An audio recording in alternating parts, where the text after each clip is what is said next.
that my microphone at least works. Testing. Testing. Hello. You fine, beautiful people. How is it going? Okay. Dogs over here. That's awesome. Okay, let's get started. Started.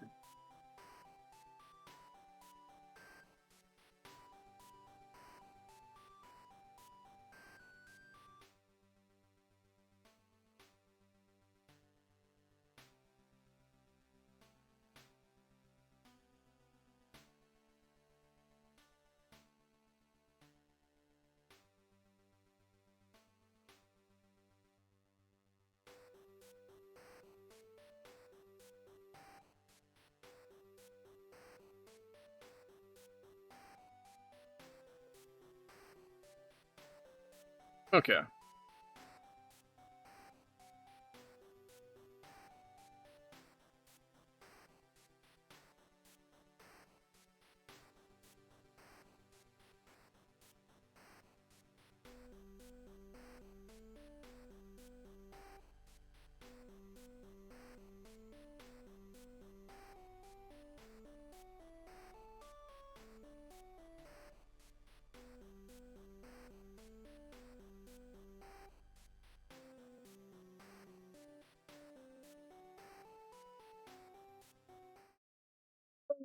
Yay, everybody. Hey, how's it going? Hello. Make sure I'm looking good. I look good. Do I look good to you? All right. So today, I don't know how long I'm gonna go, but I'm gonna go maybe pretty long. I know, honestly, what I'm trying to say, right, is that I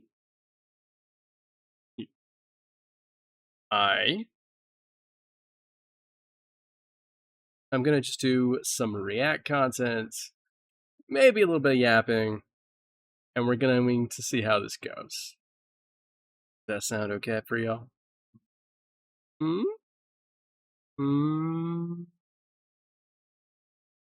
I hope it does. But yeah, I just want to say, hey everybody, how's it going?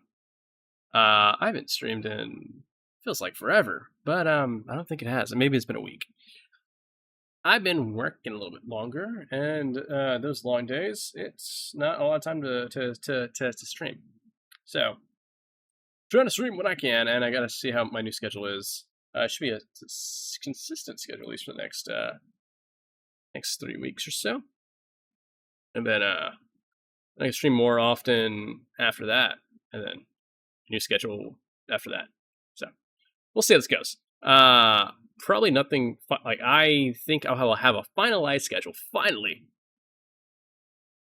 I'm gonna say finally in August. Yeah, August. And I have a standing desk now. I probably said that before, but I love it. I can stand, I can move around a little bit, and I have a new model. If y'all didn't know, so yeah, it's a customizable model. Really great, really great. Things are really looking up for me. Hopefully, yeah. Doing okay. And I've been consistently uploading a new video to TikTok every single day. That's a lot every day, consistently, pretty much every day. I think I've been doing that for almost a month now. And from what I can tell, I'm getting at least more likes. Occasionally, sometimes I get more views than I usually do. I don't really break a lot of the views, and it's just I don't know what is. I just because I maybe because I don't interact with a lot of content on that account. Um, I don't get a lot of I apparently it's showing that I get maybe 20 or 30 more page view pages, or what profile views. That's the word. Profile views. Yes. Okay. But overall, I'm just trying to have a good time, right? Just trying to see how this goes. Trying to see how, really how all this goes. As best as I can. Yeah. I just wanted to say, hello, how's it going? I am the pirater. I pirate. I think that's a pretty implied thing that I do, right? Really pretty implied. Partially implied. Taking me to Yaptown as best as I can. Best I can, Honestly, what I've been playing a lot off stream has been Craftopia. And because I feel like Craftopia is fun, but it's a grind, right? I don't know if that is a fun grind or not yet.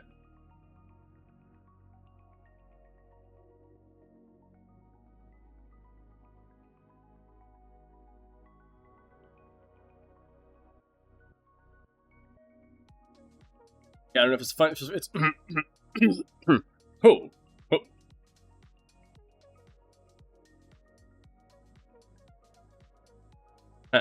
I don't know if it's fun grind or not yet. Because there were a couple of times when I might have played during work. Possibly. I can't confirm or deny that. But it's possible. Very possible. But anyways, yeah. So there's a couple things I don't know. I start grinding and I just can't get past. I'm like, I don't feel like doing it. So I stopped playing for I think about a week so far. I think it's been about a week. I think it's been about a week since I stopped playing or played. It's been at least a few days. No, it could be about a week. I think it could be a week because I haven't played. I haven't done anything. I think since like Tuesday. But good news though. Good news, y'all. I passed my I think final exam for my program. So, and I got the results pretty fast. I got it within I guess 48 or 36 hours. And usually it takes about a week or two to get the results back. So I passed, and I just need to do a little bit of an internship for the next couple of weeks. That's when my schedule is all over the place. And then goes back to normal July, and then August it picks back up again, just because of transitionary periods. And I think like by September, everything should be good, at least for the next however long, 6 months, 8 months. Yeah, so I mean, enough for me to actually have a solid schedule for how my plan will be, and hopefully, maybe, potentially, new art's made, and maybe some money that I can save away to start on another model for next year. Totally possible, totally possible for that. We'll see how it goes. And definitely a possibility, right? Definitely a possibility for my first 24-hour stream in years. Or, yeah, I think it's been years. I think it's literally been years since I did a 24-hour stream. Yeah, it's been a while.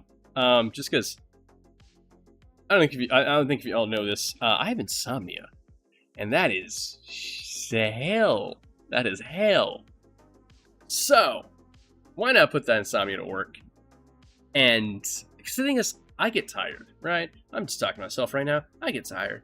I think if I can get a couple people to play with me, do something, or just have some type of events or something, then I can potentially, last 24 hours. Potentially.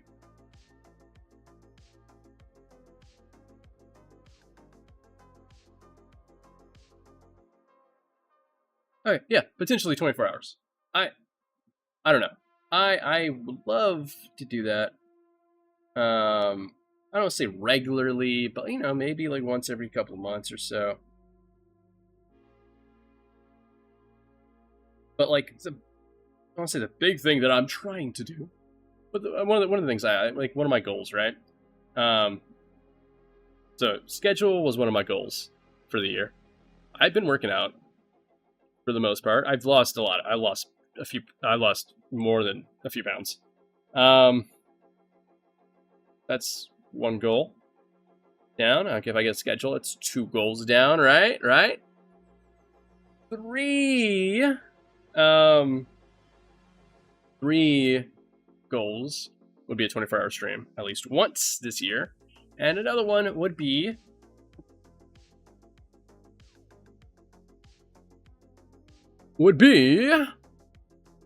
a charity stream. And that, I mean, I get like no viewership, so we'll see how that goes. I mean, even if it's just me playing some games or whatever, and I stream for that could also be a 24-hour stream, right? 24-hour stream, charity stream, and I stream, and it's just me, yapping for 24 hours or something. And I raise money for, I don't know, a project that I like, or just maybe raise awareness of something. I showed a couple projects. I've shown Retro Share. I've shown monocools. I've shown a couple things on this thing. Delta Chats is another one that I've used. And some of these projects, they don't get a lot of funding, or they're like they're donation based. So they're not usually a big company backing them. I just think it would be a nice idea to raise money for these.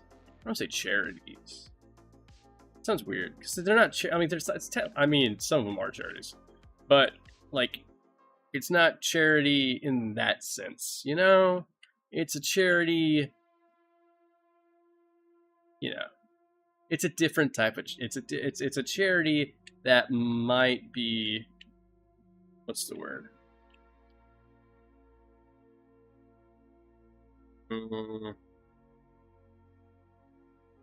Project? I'd say project. Donation to a project. Because in all actuality, it's probably donations to like 1 or 2 people that are developers, or sponsors, or a contributor to a project. That's really what it is. And most of the things are most of it is open source. So if you are a developer, you can work on it, or fork it, or do something about it. I think that'd be a great idea. Yeah.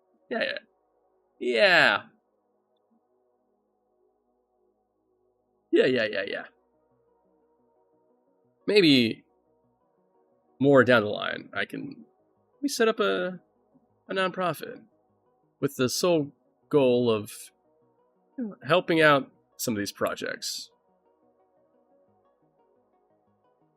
Maybe. I don't know. I just feel like yapping right now, right? I just feel like talking. I feel like just do. What am I talking about? I have no clue. I have not a single clue. To be honest, who does at these? Who does at these points anymore, right? Right?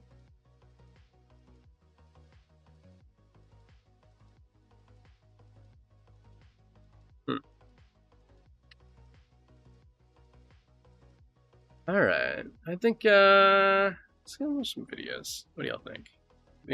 Do you think it is video time watching? Do you think it's video time watching?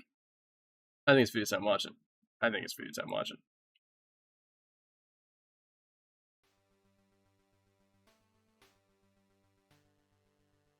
I think it's via time watching. Let's get this going.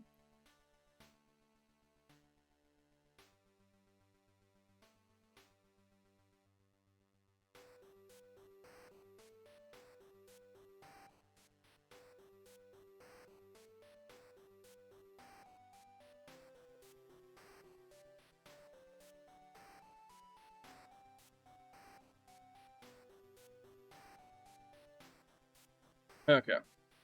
Alright, we're going to watch a video called Making the World's Most Powerful Red Bull. And by the way, I'm on pre-workout right now. Why? Because I want to be up, ready for y'all, you people, everybody. Me, myself, and I. Let's just say that, right? Let's do this. Video has been sponsored by Brilliant. A few years ago, when I was in Japan, I discovered this version of Monster called Monster Cubed, which is basically just a regular can of Monster, but it's been concentrated to 1/3 of its volume. I then tried it, and I really liked how strong it was, and I couldn't help but appreciate the efficiency of getting all of the caffeine and flavor without having to drink. Wait, is this in HD? It's 720. Let's do 1080. Let's do 1080. It still looks a little grainy. I think that's his camera. I'm not gonna judge. I'm pretty sure I'm shooting at 720p, 30 frames a second here. So Drink a bunch of extra water. It also got me wondering, though, why there aren't other concentrated forms of energy drinks like Red Bull, which I honestly prefer. And I actually had a Red Bull. Importantly, I thought that it had not today, to be though. possible Just to be pre-workout. better than just cubed. In my mind, maybe. it had to be possible to go way higher, up to something like 100 times as concentrated. That feels like death. Just one sip is equal to one entire energy drink. Yeah, I felt that I don't know. is that not what a 5-hour energy drink is? Or 5-hour, yeah, right? Like. Those 5-hour energies? So today, shots? We've finally decided to get to the bottom of that. And to do this, we bought this giant machine from China. Oh, shit. We also put together this amazing tower of 100 What the Red Bull fuck? cans. And our goal, or my belief, is that we'll be able to concentrate all of these cans down into just one can. And I should mention that they're all sugar-free Red Bull, which is good. actually very important. And Really? yeah, I'll explain why later on. Okay, one sec. But I gotta. for now, My camera goes a little weird. The first It's because step I'm moving is to my transfer desk. all of them into a bucket. Shouldn't be too bad. That's kind of cool. Okay. Okay. 1. Okay. Oh, is he really gonna do this one at a time?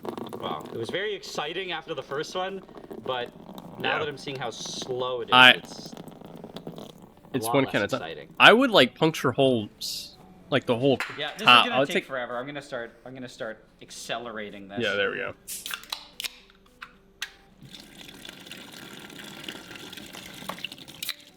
There we go. Yeah.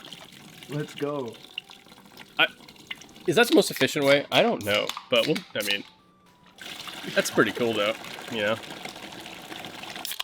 Oh, shit.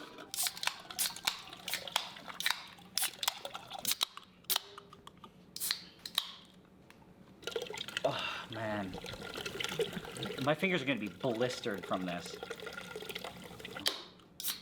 Hurts.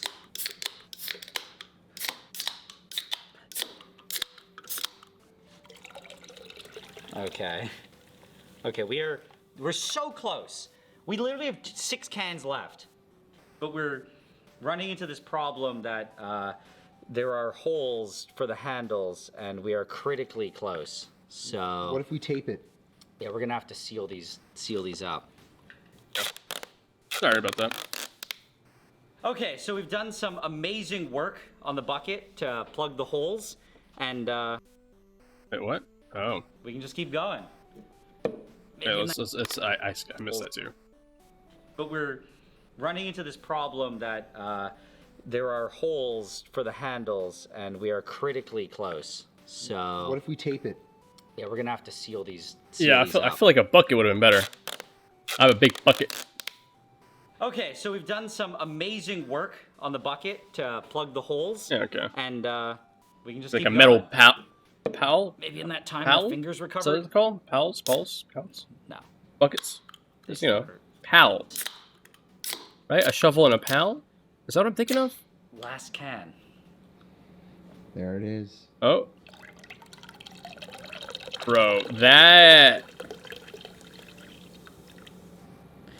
that's like a heart attack, right? Like Finally done. that's what that is. All 100 cans are now in this container. And yeah, Each can's like $3, I right? don't know what our goal was, but it seems So that's like a lot more $300. ambitious now. Because what we are trying to do is to get all of Like this, $200 to $300. which should be 25 crazy. liters, Ooh. concentrated down to just this. Let's I go. don't know if it will work. I mean, So, yeah, I guess I'm we here for the better, ride at this point. Get started with that. And our first step is to get a spoon Uh-huh. and to start mixing. Oh, okay. Wait, why are we mixing it? I'm just trying to get rid of as much of the fizz as we can, because we're gonna be loading it into the machine, and I don't think the machine likes carbonation. I don't know. That's pretty carbonated, buddy. So you're trying to get it flat right now. Yeah, the goal is to get it flat, but I think this is gonna be brutal to do it this way. So You have like I have another idea. a mixer? There we go. Oh. Oh yeah, that works too. That works too. Oh man. Oh no! Oh no! Oh no! Oh yeah, Oh, yeah, no! yes, yes, yes, yes. It overflows. Yes, yes, See that? There's just a river. yes, of yes, red yes, now. yes, yes, yes, yes, yes. It worked too good. Wait, catch that. We don't have another container. Catch it with your hands. What the fuck, dude? Oh, We don't have another container, bro. Oh, A glass, God. a glass, bro. My gosh. Use What a your mouth rookie to do mistake. something. That is insane. That is Are we insane. adding that table juice in there? no. I'm just trying to figure out how much we lost so we can compensate. It's like Oh, it's just look at the bits in there. It's just Yeah. parts of the table. Oh yeah. That's done. Okay, so that's probably I think like we a need to can, add right? Double that back in. We're Okay. gonna make sure we're at Like the 2 right cans? can amount, and we actually have a few spares. So 1, Okay, 3. 2. Okay. Yeah. 3. Done. And I think what's nice is it looks like there's more than before, which is good, because I mean, at the very least, I want there to be more, not less. So I think we're more at like 101 cans Yeah, sounds about right. now-ish. Sounds about right. Yeah. So, See, I could do math. That's good. More is better. Maybe.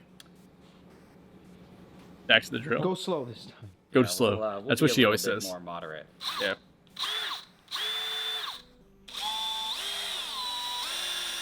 Is that it?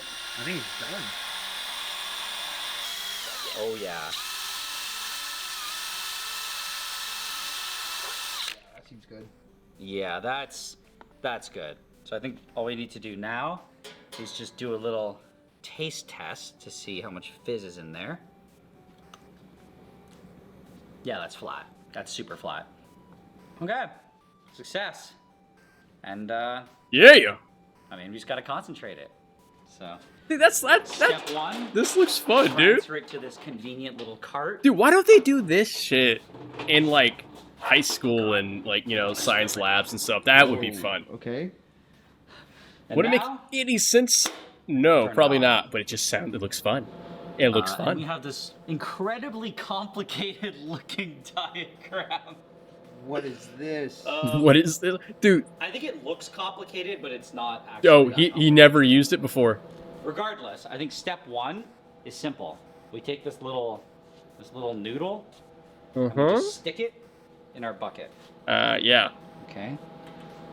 And yeah, the next step is to just open this door for this vent, drop the exhaust out into there, Okay. and the next question is just how does any of this work? So, oh yeah. So we have a bunch of stuff here. We have a temperature setting, fan, pump, and needle. And I think the best thing we can do is just go for it. Just So it's go already for set it. to 150C. I think I'm just That's gonna kinda turn the cool. heating on. Okay, and then the fan is set to 100 hertz. I'll just turn that on. Does he know what any of this And then does? That's loud. That's actually I don't so think he's loud. ever used this And before. now the air compressor. Okay, and then we turn on the needle. And the last thing that we need to do is just turn on the pump. Okay, this little thing starts turning. Okay. And it should be sucking up our Red Bull. So, look, it's sucking the Red Bull. Ooh, it's sucking the Red Bull. There you go. That's what your mom says every time I come over. That's what she does every time I come over. Red Bull. Okay, it's in. So, it should be getting there in a second, and it should start blasting Red Bull in. Oh, There it is. I see it. You saw a little spritz? Yeah. Oh, it is. there. There it is. So what it's doing here is it's just blasting a mist of the Red Bull in while also swirling it around with really hot air. And the idea is that it's just instantly drying. And I was really not sure how this was going to work out. But look, it looks like there is powder collecting in there. It's already starting to collect. so it's supposed to be powder? Yeah, look at that. I guess that is what concentrate means, right? At the bottom. Like if you get like concentrate milk, it's like the same thing. So, I should also further explain, I didn't even really say that, this machine just removes all the water. And the idea is That would be helpful. by removing all Thanks, the water, Einstein. we're left with just the essential parts of the Red Bull, which in the case of a zero sugar drink is very little stuff. The problem with the stuff with sugar is that a huge percent of it's sugar, so you're just never going to be able to concentrate it. Okay, so why don't we just put it in a food dehydrator or something?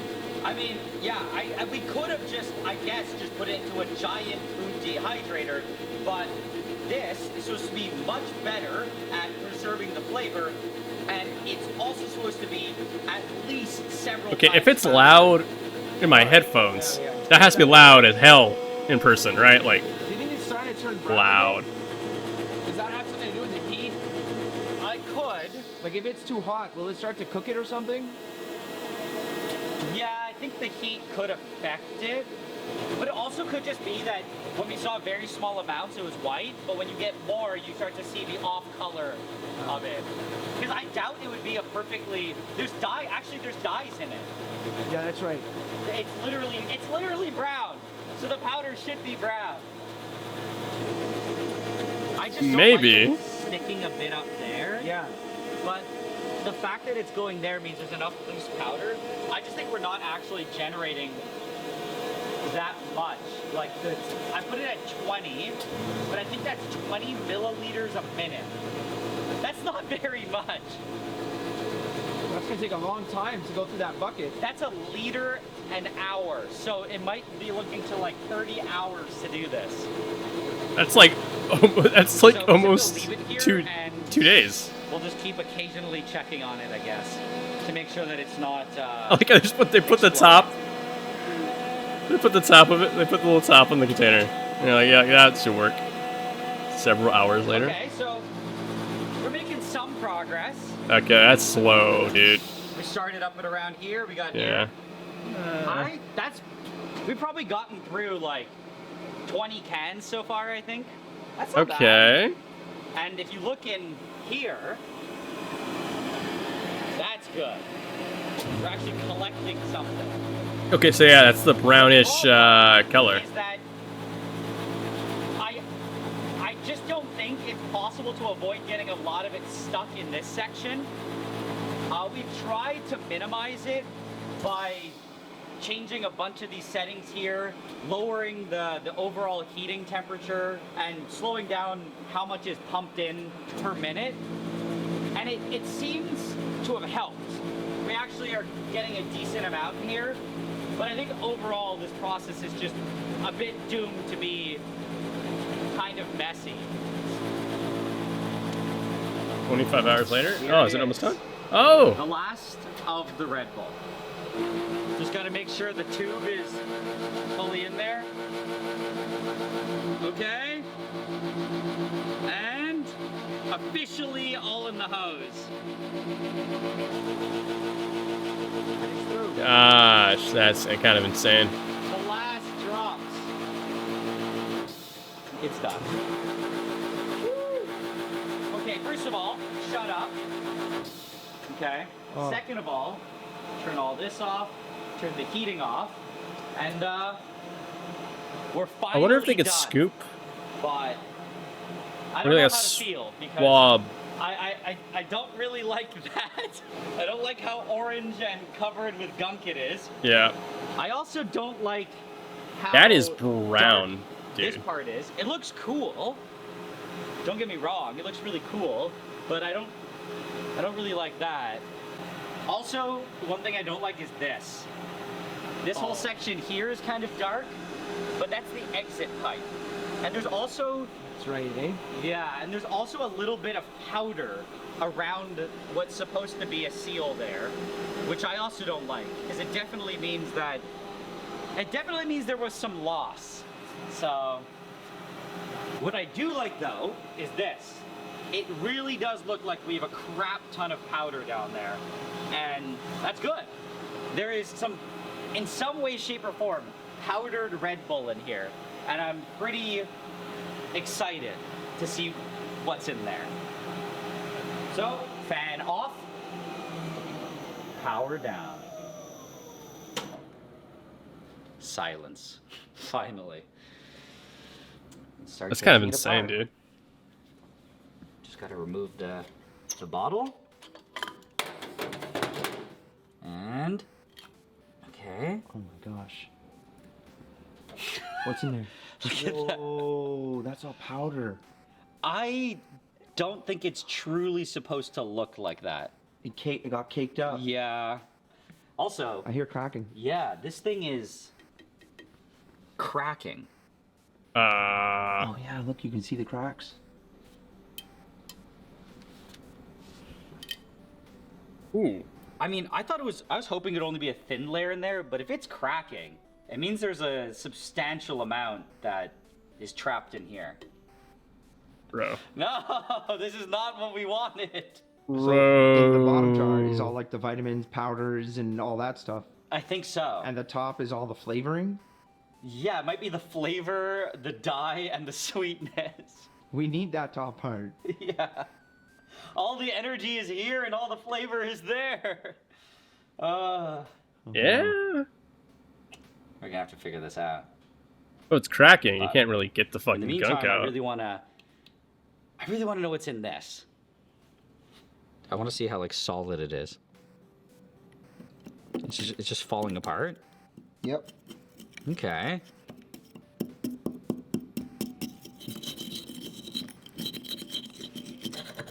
As a point of safety here, I should say that I have no idea what % of this is caffeine. There could be a lot of caffeine, so I am being careful not to breathe in the dust. Okay, I beat it up a lot.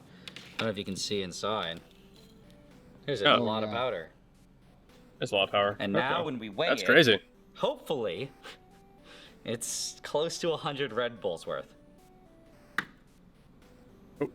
91 grams.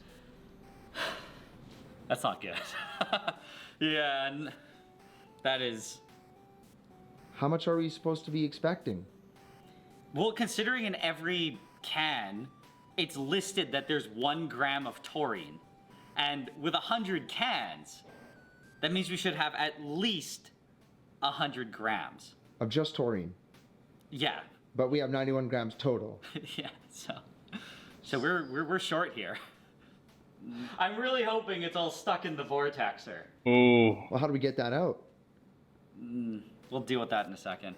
What I want to do first... I didn't think this video was actually gonna be good, to be honest. But it's like here. really good. It's very much nerdy, kind of scientific, I guess. That's insane. And one thing I want to do is kind of want to just test what it tastes like. But there is a strong chance that the huge amount of this is caffeine, so we have to be careful. Okay, so on the end of here, that's probably like 10 to 20 milligrams, and I'll just taste it. This is the most scientific way to do it. We just taste this little thing. Honestly, it tastes pretty good. There's actually definitely some sweetener in there. Huh. It's That's a bit cool. sweet. There's flavor in there. Okay. I don't know. I think this is basically powdered Red Bull. So I mean, I think things considering everything That's close to are going pretty good.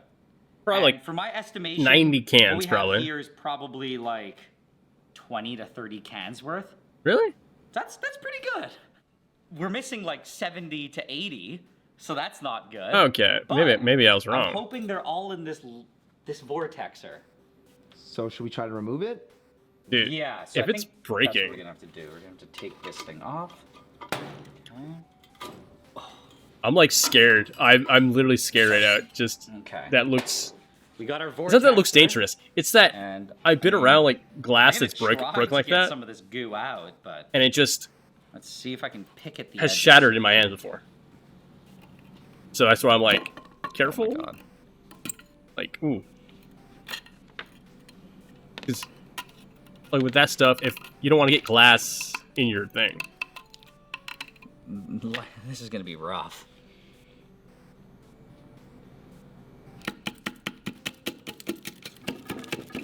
Like, dude, if it's already cracking on the outside, you're kind of fucked, dude. I have to say, this is not the process that I envisioned. This is That looks like not the process. a You gotta do thing. that all the way down. It's not happening. I'll keep trying. Like, I feel like the glass is gonna break at some point, right? Like, if it's already Oh, cracking, you I got feel like it. it's just gonna break. Like, Nice. Dude, you're Oh. getting some big chunks. he's halfway in there. Yeah, okay. Let's see what we have. Okay, that's pretty good. Whoa. Got some large chunks there. I can dump the other end. Whoa, dude. Okay. Okay. Can add it in here. That's pretty good. Yeah, let's just keep going. Try to get as much as we can. I have to be careful now, because if I push too hard, I can break the bottom. I don't know. I don't think the back end's gonna work. Yeah, you see? Whoa. It's really is that- caked on there. Yeah. Nah, this is sad, pathetic, and hopeless. Damn. yeah. We still got a Where's good the amount. shot, though? I mean, that sounds, yeah. Finally. Ugh. Let's see how much powder there was. Oh, 130. Plus the 90 in the bottle. That's like 220 total. That's not bad. But there is still clearly a whole bunch still caked on. And, I mean, clearly scraping it's not working anymore. But I do have a theory on how to get it all out. Before I do that, though, I do just want to quickly verify that this tastes okay. Okay. Will this taste good? We shall see.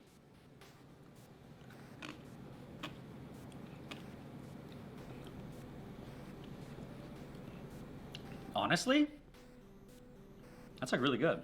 That's good. That's like pretty cool. surprisingly good. I thought it was gonna be just awful. It's just it's a slightly sour candy is what it tastes like.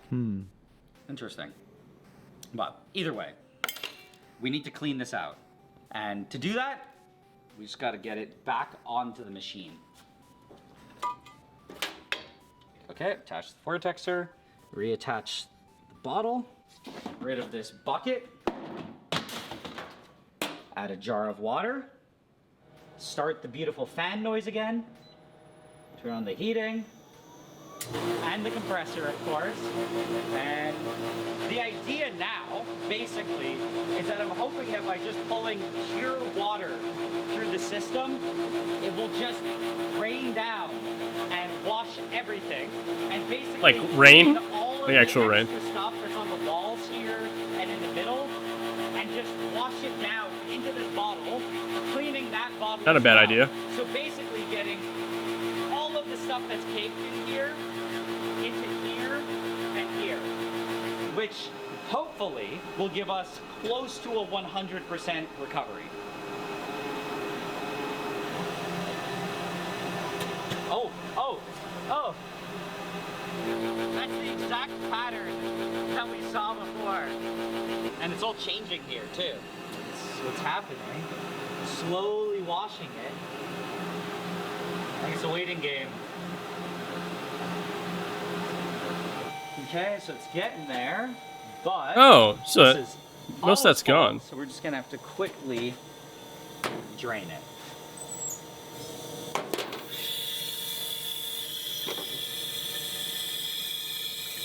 Is that still Red Bull?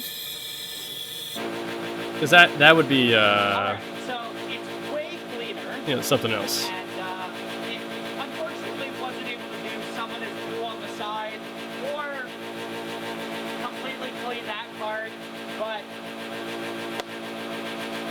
I think this is pretty good. That's pretty good, yeah.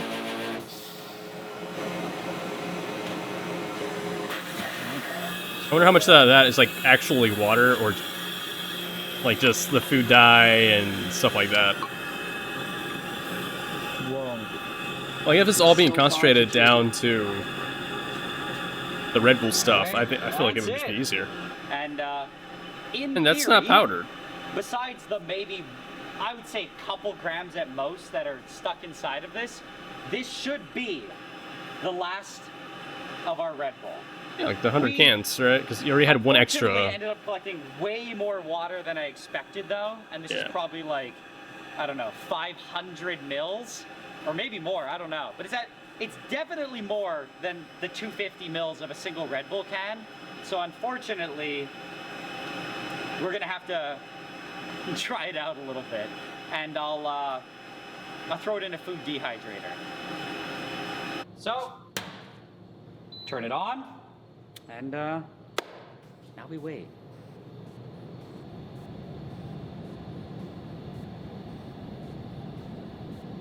10 days.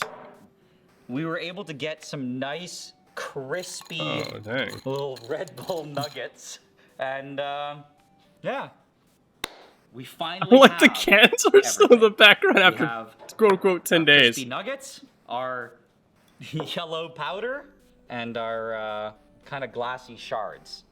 And I've gone ahead and reweighed everything so we know exactly how much we have. And in this bowl, we were able to recover 62.3 grams. And in this little one, we have 61.41 grams. And of the shards, we got a nice and healthy amount of 128.9. Oh, dang. And in total, this gives us 252.6 So is that closer to grams what they wanted? of solid Red Bull. But while we were waiting for this one to dry, I went back through some notes, and I realized that I actually did fully dry out one can of sugar-free Red Bull about a year ago. And the total that I got for that was 3.8 grams. So yeah, they're out I about then 100 did, grams. a little bit of complicated math, and we're short 33 and a half cans of Red Bull. 33 and a half? Yeah. That's Just, like 40 disappeared? cans. Yeah, 33 and a half cans of Red Bull was just pumped into the air. I did suspect that would happen, but I thought maybe we'd lose like one. But either way, at first, I was a little bit sad and concerned because the goal was, 100 cans. But after seeing this, I realized that there may be a physical limitation that science cannot overcome. What do you mean? I've gone and measured out 250 mils of water. I I don't think that amount of water can dissolve all of this solid. Oh, yeah. Yeah. So, in a way, I think it was a blessing that we lost so many cans. It's called pivoting, Because buddy. I feel like You're we're like- now on the precipice of what will even fit in 250 mils. Yeah, that's So this would make it Red Bull what then? So if we're able to accomplish this, this will be Red Bull 67X. Still pretty good. Yeah, that's a lot. Yeah, I mean, come on, it's better than Monster 3.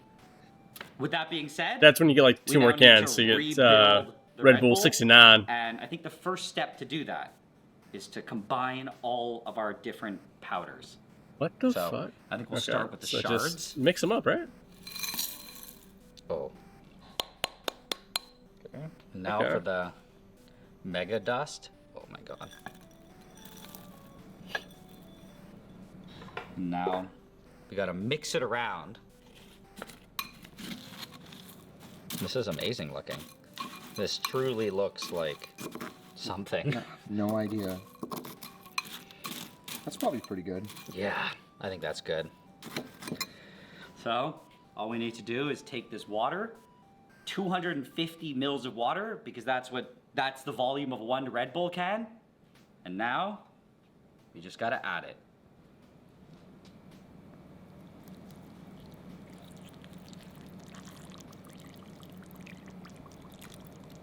Then you just mix it up, right? Right? It's like powdered drinks. Okay, I'll start stirring. It's like the ultimate just caffeinated Oh, wow. mixed drink. Yeah, just you gotta mix it all up and then dilute it. already getting syrupy. It's pretty chunky. I don't... You gotta get a mixer or something It there, is man. dissolving. Yeah. Come on, Red Bull 67. Oh, it looks toxic. It looks fluorescently toxic. Yeah, like it's like I'm starting to pure smell it. brown rust, dude. That's what it looks. That's what it looks like. It smells so sweet. Oh, Smells illegally sweet. it might taste Deadly good sweet. then, right? I think it might taste good. 15 minutes later. I think we did it. There's nothing Tedious on the minutes. walls. Not Feels tedious. like nice clean glass on the bottom. Tints. Also, the goopiness tells us that it's very concentrated. And the fact that it's not see-through tells us that it's absolutely full of solid stuff. Like what? Like the vitamins and stuff, maybe? Caffeine? Taurine, caffeine, vitamins, I don't know. Holy moly.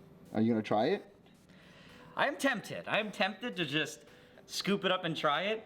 But I think in order to make a real, proper Red Bull, it has to be carbonated. And to do that, the first step is to get it all into this bottle. Oh boy. It's like a pudding. Ugh. What? Oh, that's just water. Okay. Now dump this into the rest. It's just floating on top. That's good. Hey, kid, and mix it or what? The one thing you might notice is that, well, you can't see the line here, but on the back it says 450 mils. So clearly this is more than 250. And I was in some dream world. I was hoping that it would just all magically dissolve in 250 and stay at 250 mils, but that makes absolutely no sense. But just by coincidence, Yeah. this is actually kind of a good thing, because to carbonate it, He's like, that's the minimum amount that you need. oh, okay. You need 450 mils. So everything's turning out. So, He's like, look, just because it didn't go as planned, doesn't mean it's not good. But that's cool. I mean, that looks disgusting that's as not hell. bad. That Oh my god. that looks it like has almost like a mass. milk, like milky. Okay. I think we're good. Let's go. Let's do this. It's not. Okay. Oh, that's cool. Oh gosh, It should be good. dude. Mmm. Mmm. No.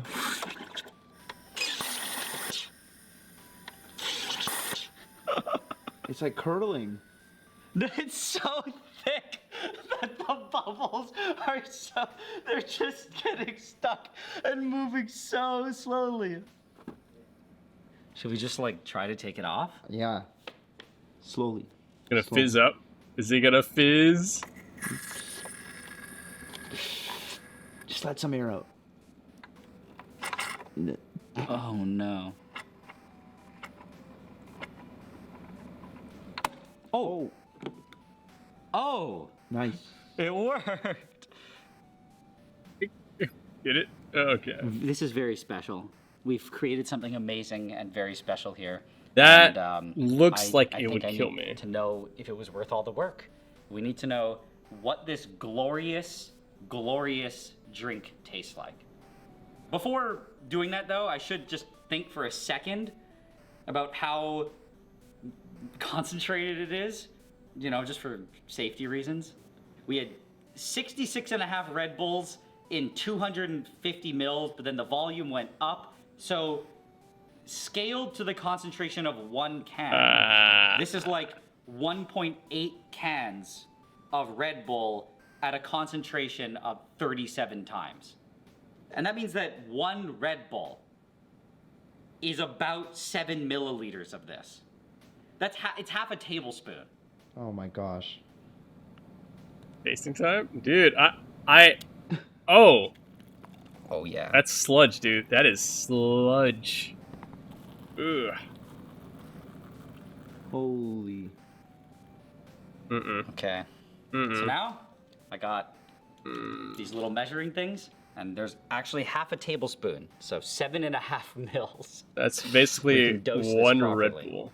So I'm just gonna scoop some up, and I'll do it a heaping one. So this is more than 7.5. It's probably 9 or 10, but it's so foamy that it balances out. I don't know how much science is going on here, but in my mind, this is roughly equivalent to 1 Red Bull. And you know, I would be very tempted to just do it, but I Bro, don't know. I'll have to you're ease my blue way balling into us. this, you know. You're a I don't blue know if I balling even- us. I have to see if I even like the flavor. You're blue So I balling guess us. Come that's on, come what I'll on. do now. Come on. Do it. Do it. Just Let's go see, for it. Was this all worth it? Go Weeks for of it. drying Red Bull.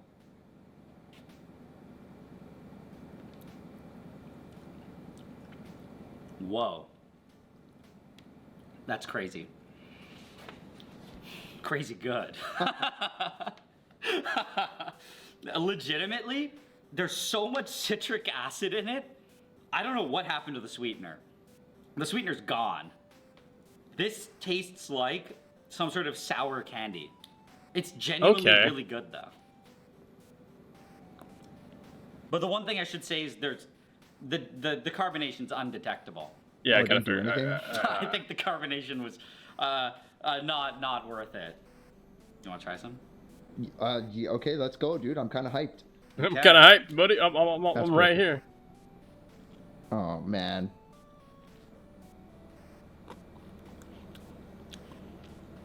Ooh. Oh, he didn't even taste it before, right? That's That- really sour, dude. That is super sour. It's grainy too. Ooh, That's the pure citric acid. It's so grainy. What? Wow. Yeah, I don't know Oh. how to describe this.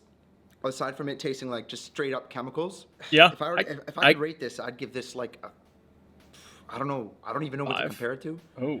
Like a 4 on 10. Huh? Oh, Here. Okay, so That- I mean, that- you know, I mean, I personally would rate it 9.5 on 10. that's a ooh. lie. No, genuinely. It's like I can see in the morning you need to wake up. It's a jolt to your brain. This is a whole new Bro, product. it's a jolt to your brain. Yeah, you have 2 of those, 2 Clearly, we're scoops not of able those. to get the 100 cans of Red Bull that I predicted into a volume of 250 mils. Yeah, I think that's our just limitation was, I think, physics and other laws of science. So I don't know if we're really going to be cracking that barrier anytime soon. But I think this is more than good enough. I think that 37 gets the job done. And I think overall, this turned out better than I expected. And I'm happy with that. yeah. We created successfully Red Bull 37. And Fair. I mean, I don't think we should let it go to waste, so. Oh, that's a lot. That's not even fun to joke about. That's just straight up fatal. Fatally good. Okay, so over the last few months, I've been tasting this every so often just to see if I really do still like it. Is it a few months? I have to say that I do. I personally think that the sourness and just the sheer weird chemical taste that it has is actually really good. And I don't know. I think there's a lot of potential. Give me that fucking here fake dye. for an amazing future product. Some people, though, have been completely disagreeing, and they say that it's absolutely horrific and that it's definitely really bad for me. And probably. They're probably right. But that's okay, because I've My arms been are sore balancing from this working out out with yesterday. something that's the opposite of bad for me, which is learning something new. And specifically, I've been using Brilliant, which is also the sponsor of this video. Okay. Cool. Let's skip this. Okay. Anyways. Left to do. Let's see. It's like one little sip. Oh my god. It's still really good. Oh. What the hell? That was yeah, it's too much. Okay. Let's do it. Dude, I'm drinking a little. Dude, I can't even do a whole thing of like pre-workout.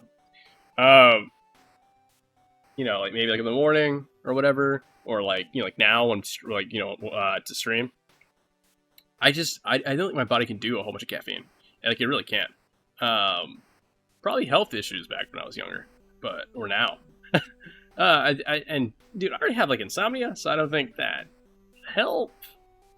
It takes a couple melatonin, a couple sleeping pills, and sleeping aid, and then that usually knocks me out. Hopefully for like at least 6 to 8 hours, hopefully. But yeah, all right, let's go watch the next video. We have added a second show in Nashville, baby, on May. This is Caleb Hammer this past weekend with Theo Vaughn. May 3rd. It's an early show in loose out Z and Millennials. He's a advisor for generations Z and Millennials. He's a YouTuber. He's a businessman, and he's based in Austin, Texas, which is where we're taping today. You may have seen his popular show, Financial Audit, where he takes people to task over their spending habits. I had a great time learning about him and his work. Fair, I'd never watched Theo Vaughn. Is Caleb Hammer. I think he's kind of, I don't know.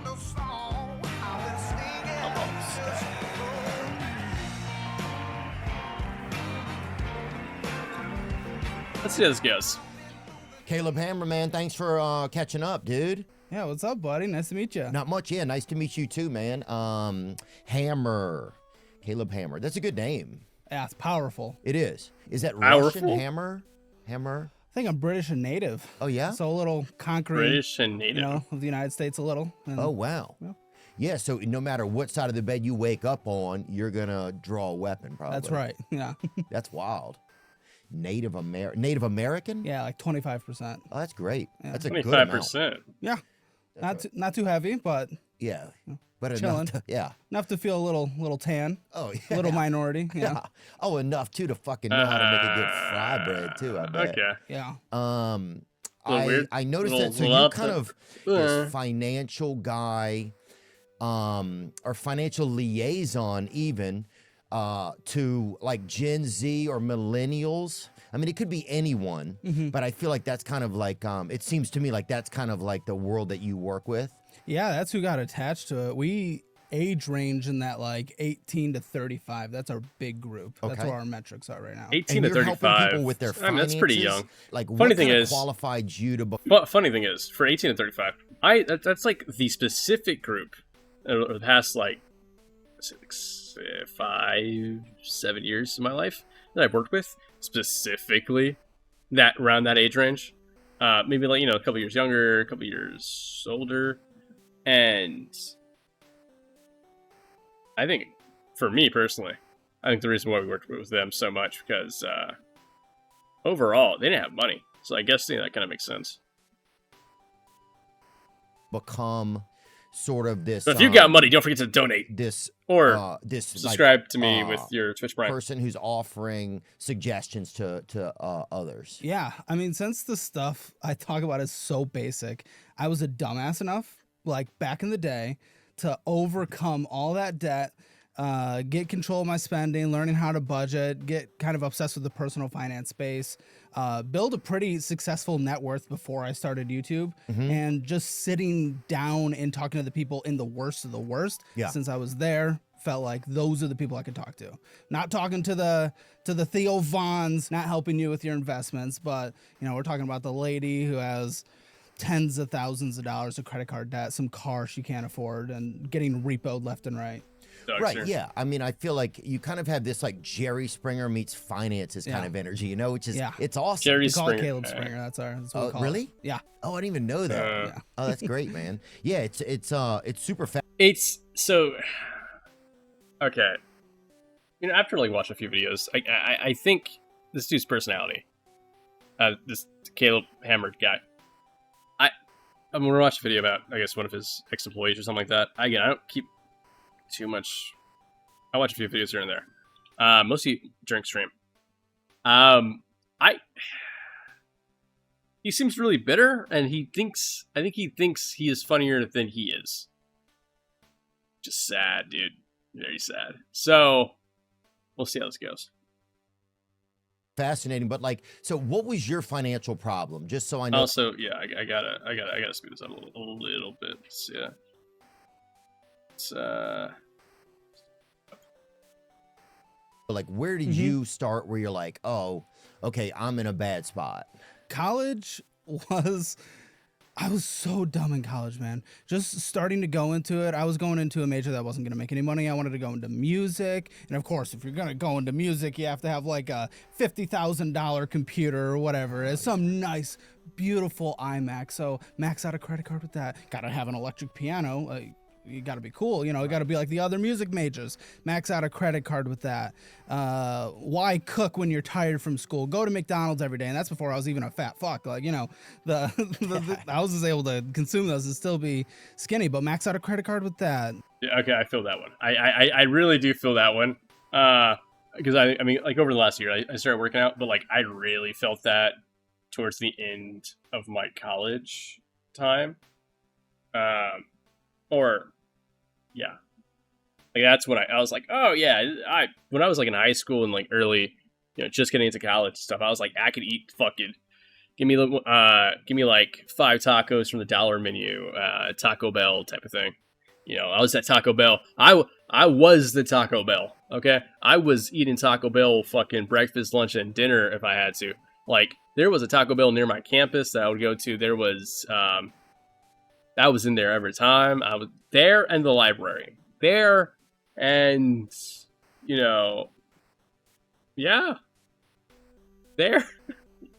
There and like another burger place and stuff. Like those were like the places I would go to. I feel that.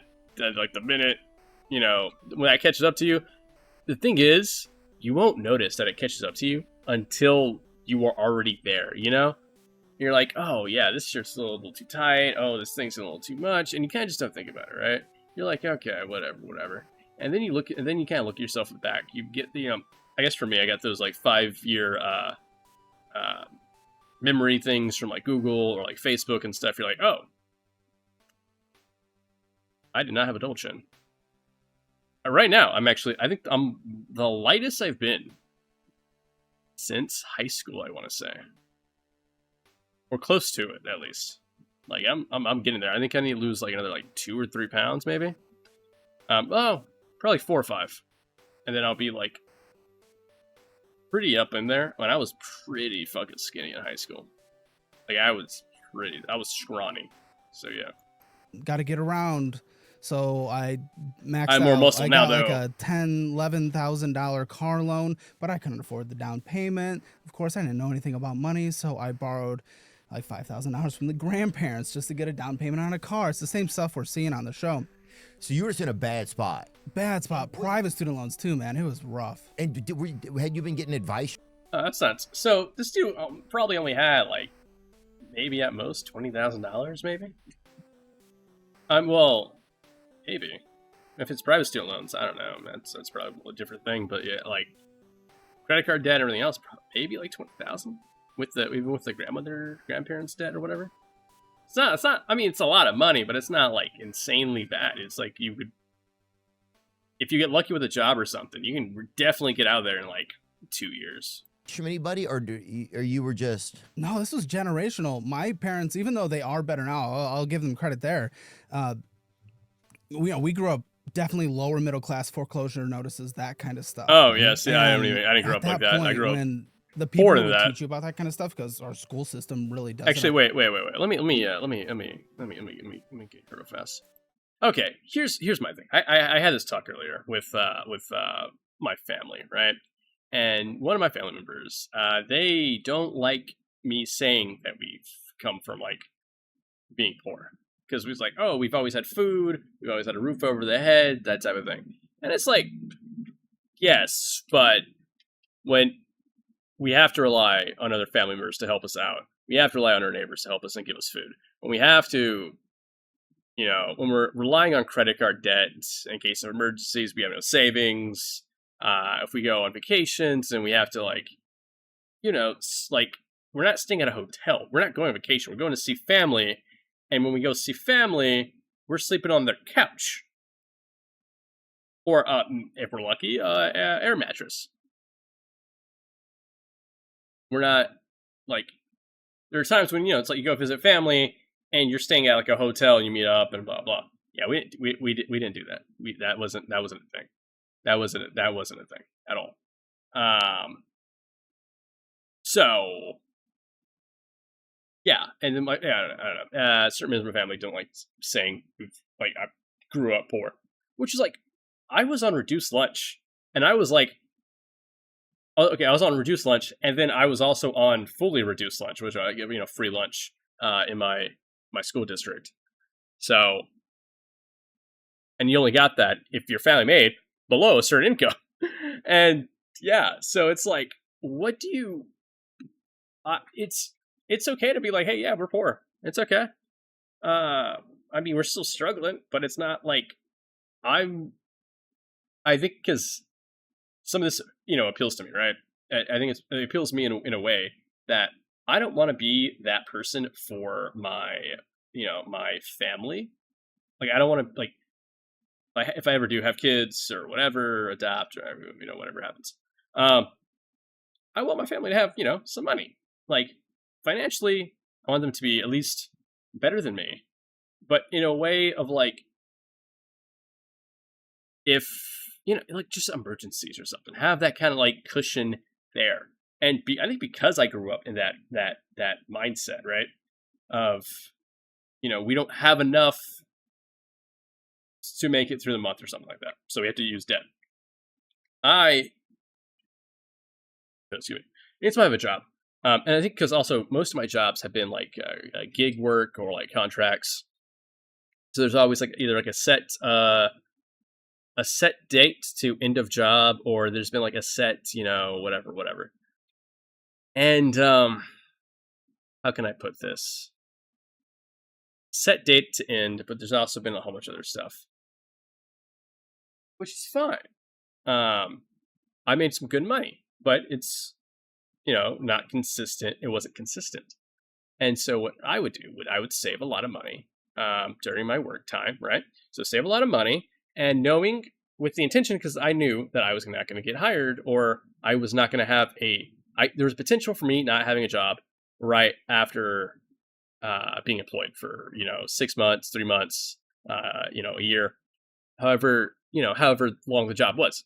So I would save a lot of money. I would spend out, go to the bars, go drink and stuff like that. But there was a lot of times when I just didn't have money, and that's okay.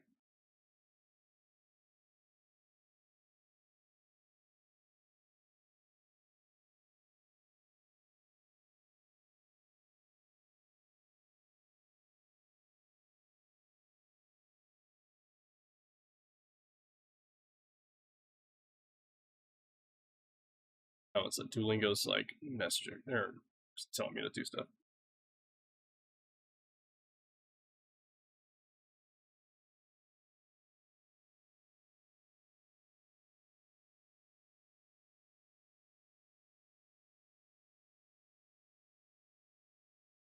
Yeah. So what was I say? Yeah. So yeah, the money thing. So I'm over here just like I don't know how to say this without like I want to have. Oh, my phone died. I think it's important to have. I think it's important to have like a. It's important to have. I think it's important to have things saved. Let me do. My dog's messing with me.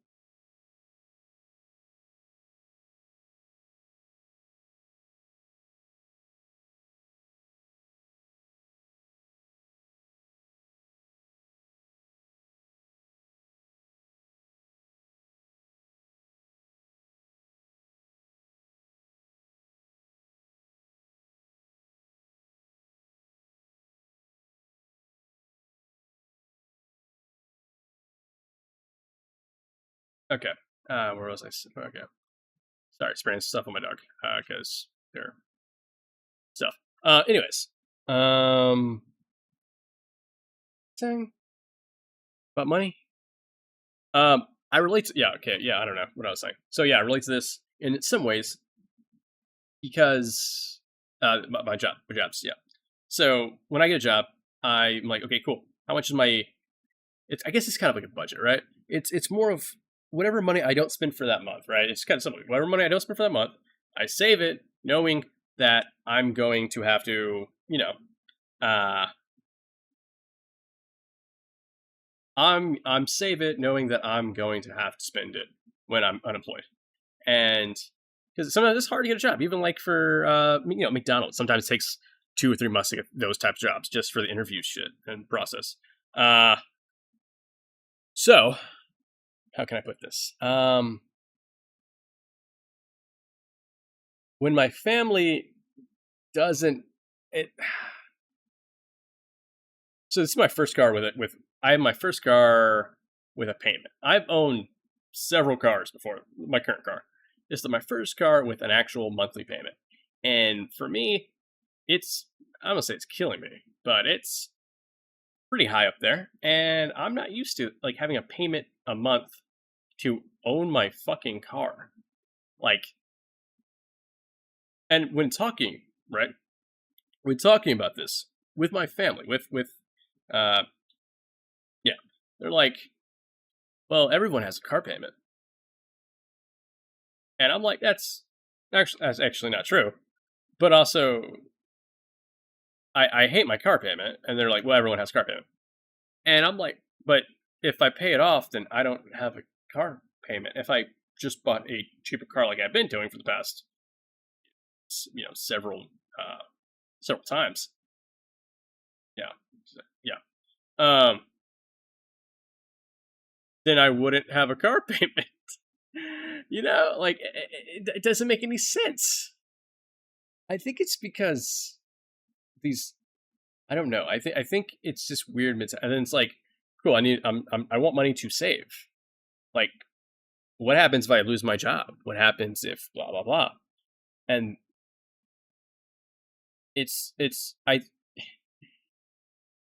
there's no money to save, and then it's also going to debt. And yeah, that would be closer that's close to poverty. That's really close to poverty. That's really close to having no money around us. So, yeah.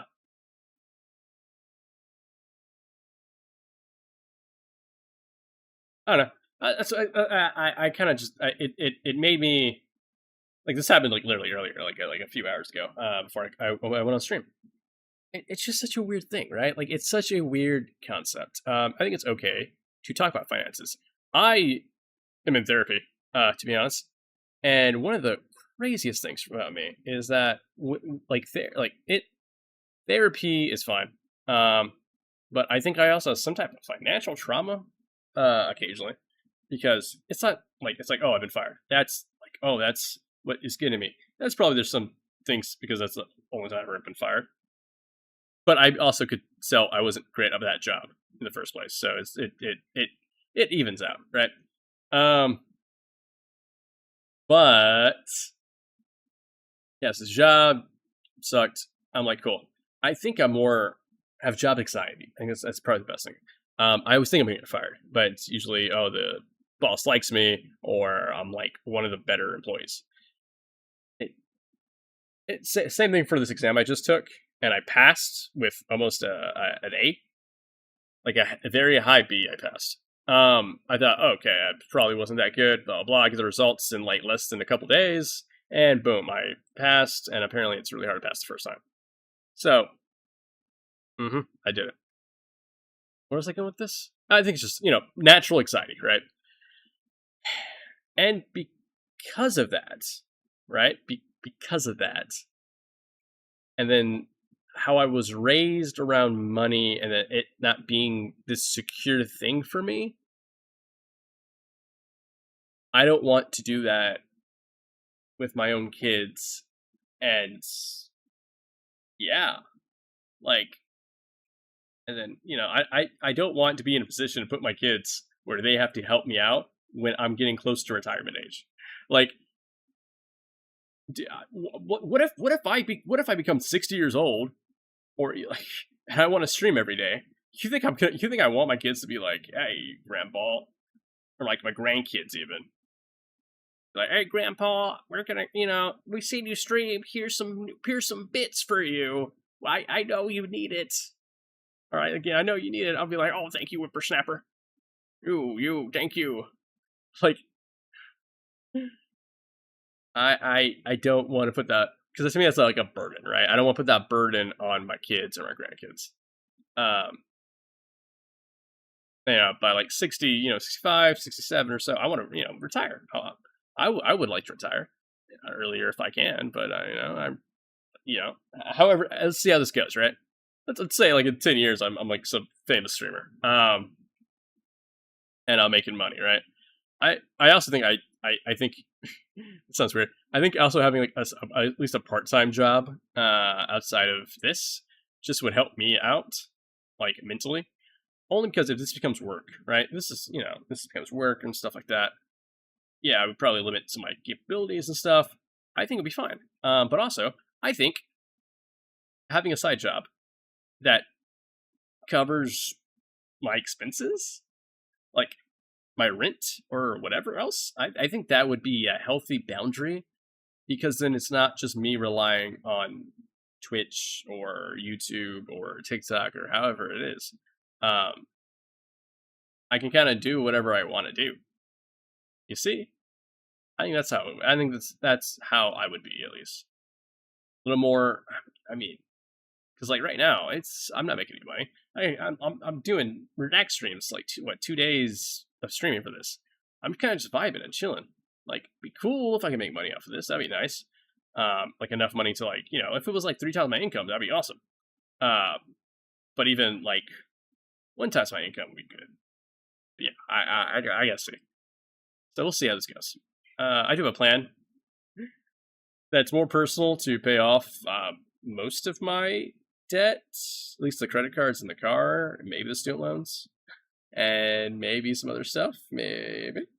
But also like a plan to also just like save money. So who knows? I get fired in like 6 months or something like that, or whatever happens, I can just Have the savings.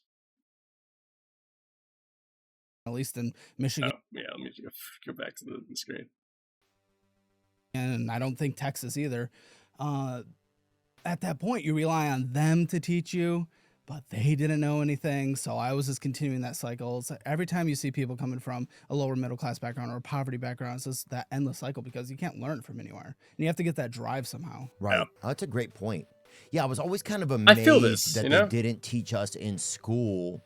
Like if you didn't have a strategy, like they would have people come for like parents would come or people with like people in our community that had jobs would come and talk to us, but they never had like people that had really fucked up, you know? I They know. never had like a crack addict come Yeah. and talk to the class for 20 minutes.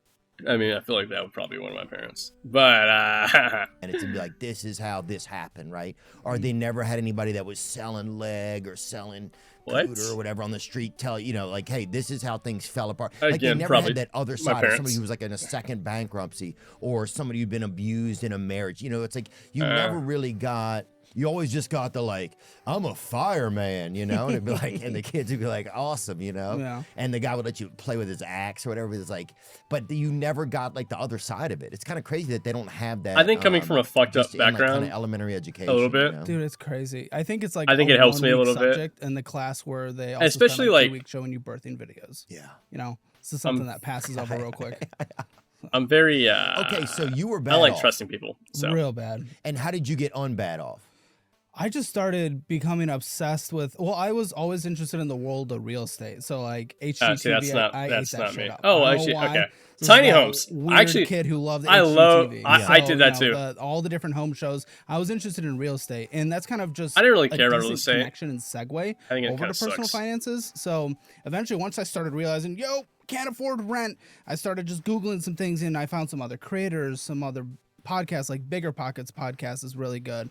I think I started Bigger Pockets, it's called? Yeah, it's really Okay. good. Those in real estate. Do you know Graham Stephan, the finance YouTuber? Let's see a picture of him. Yeah, little short dude. Graham short dude. Stephan.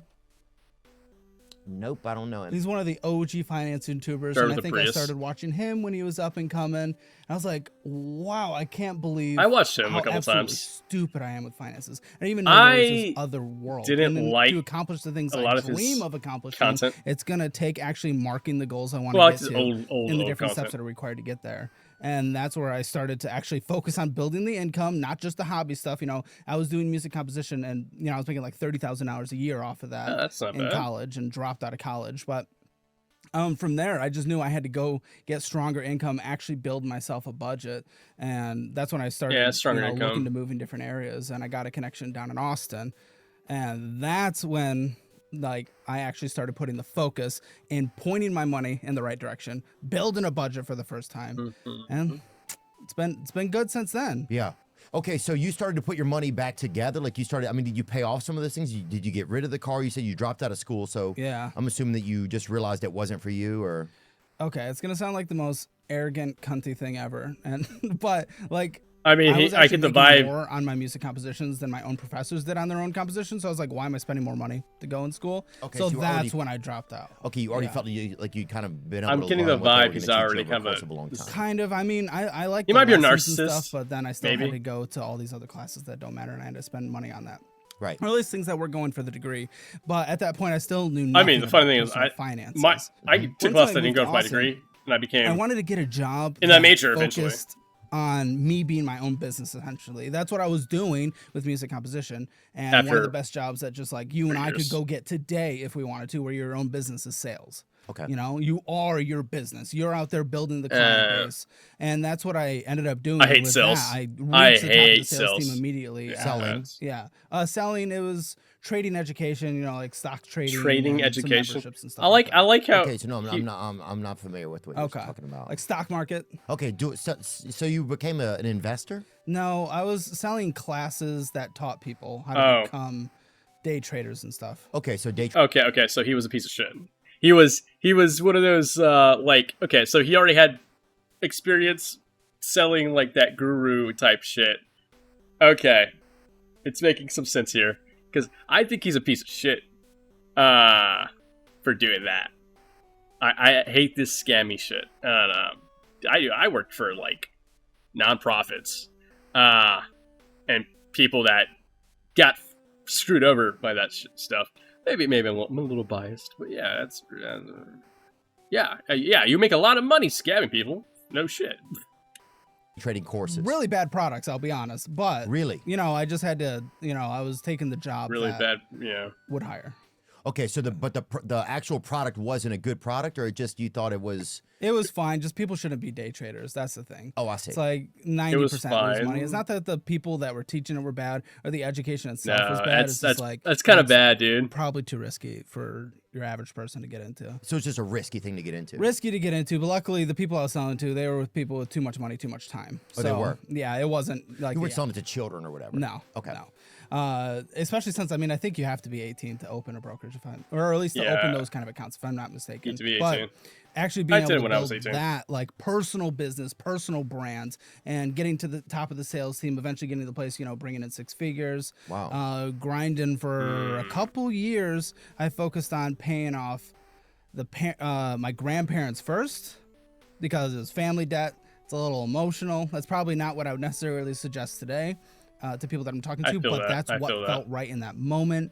And then the credit cards. Is what paying off your grandparents, you mean? Absolutely. Well, yeah, because you have to see them. You still have to answer their Yeah. calls, and you have to hear the timbre in your grandmother's voice, knowing that they're concerned about their future because they're missing Dude, a little honestly, bit of their nest egg. that's Exactly.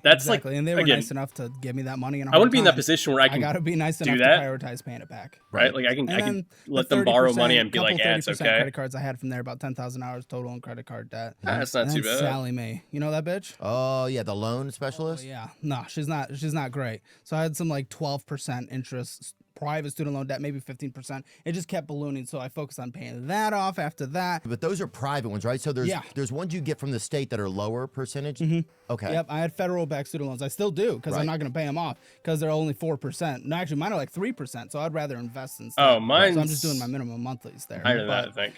Yeah, shit. so because Sally and her 15% were just so crappy. Yeah, 15% kind I of bad. focused on paying those off next, and Yeah. then eventually my car debt as well because that was also like 11% for a Nissan Altima 2013. I don't know if you're feel a that pain. Nissan Altima I girly, feel but that pain, their bro. transmissions they all die oh, immediately. yeah. So Dude, it was my- like 60,000 miles. So here's the funny part. Okay, here's a funny story. I just had got the car I have right now, right? So I think my friend went to help me pick it up because it was like in a it wasn't near us. It was the car wasn't near me. It was in like the next town over. So my friend helped me drive, and he drove me, dropped me off at the dealership where I picked up the car. And I pick up the car, and we're driving. I'm driving back. I'm having a good time. I'm like, oh, this is nice. And his car, like, we go to Taco Bell, of course, right? And we're like, okay, cool. Hey, man. I'm like, we're gonna. I think I was gonna go home or something, and so like we're leaving and stuff,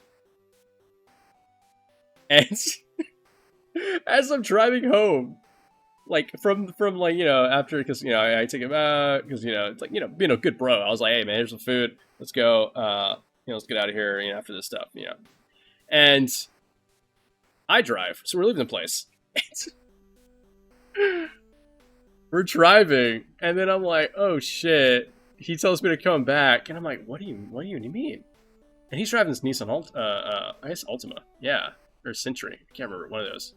It was a Nissan, and so I'm driving back, and I pull up in the parking lot. He's still there, and his car wouldn't start or something.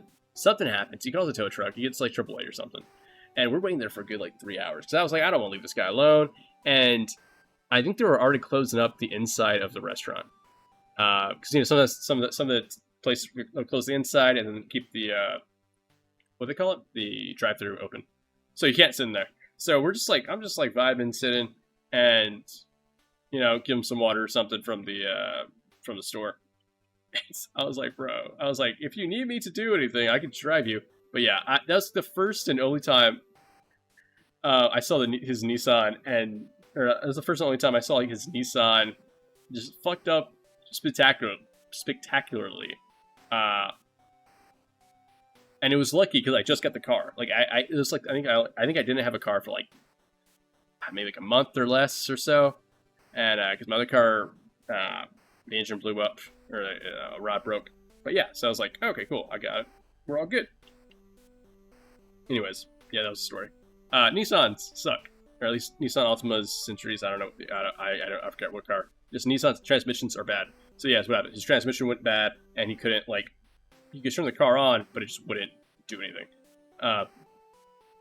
It's an automatic, and before he was driving there, it sounded like it was stalling enough.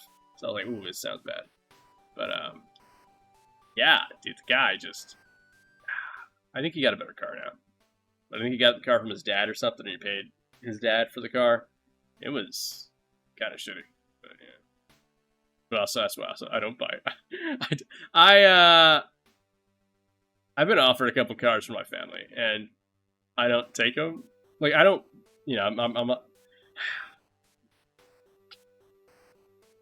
I'd rather pick the car out. I don't trust my family to keep a car reliably. Just because I've driven some of their cars, they're bad. They're either not kept up or whatever else. I'm like, I don't know what to tell you about that. And the transmission was dying. Yeah. So, and I already owed debt on it. Oh yeah, Altima is definitely a lot of Latinos would drive them. I know. What the fuck? And then my ex-girlfriend drove one. Oh. It's just a random. Okay, Latinos so you would started drive to them. get out of debt. You And my got some ex-girlfriend, money dude, going. what? You found out that you realized maybe the direction you were going in school wasn't for you. It sounded like you started to make some kind of like severe choices, right? Yeah, big life choices. Moving across the country, packing up the sedan. Going from Michigan to Texas. I guess it's not across the country, but it was a big move for me. That's pretty. I knew a few focus on people from paying off that Michigan debt, and that that's moved once to I got my emergency Texas fund, and which is Florida what and we stuff. prioritized It's like after paying cold off to like my hot interest weather. debt. That's where I was like, I can finally like, start "Ooh." accomplishing the dreams I wanted to. And I was putting 10% down on a house here in Austin. Oh wow. And that was my big goal. And were you still doing sales at that point? Yes. I was still doing sales, and I started moving in the world of like product management in the tech world. Product but- management in that the mean? tech world. So it was kind of like fake product manager, I'll be honest, for all those that know product management out there. But I was like overseeing memberships at that company. That's not. I was talking. That's not project management. Okay. That is not project management. That you were a sales guy. Okay. You are a sales guy. Cool. You could be a sales guy. That is totally fine. That is not project management, buddy. That is not project management. That's your sales, not project management. What the fuck are you project? What are you managing? What project are you managing? Huh? You're a sales guy, which is fine. We need salespeople, but like no. About and trying to improve their products.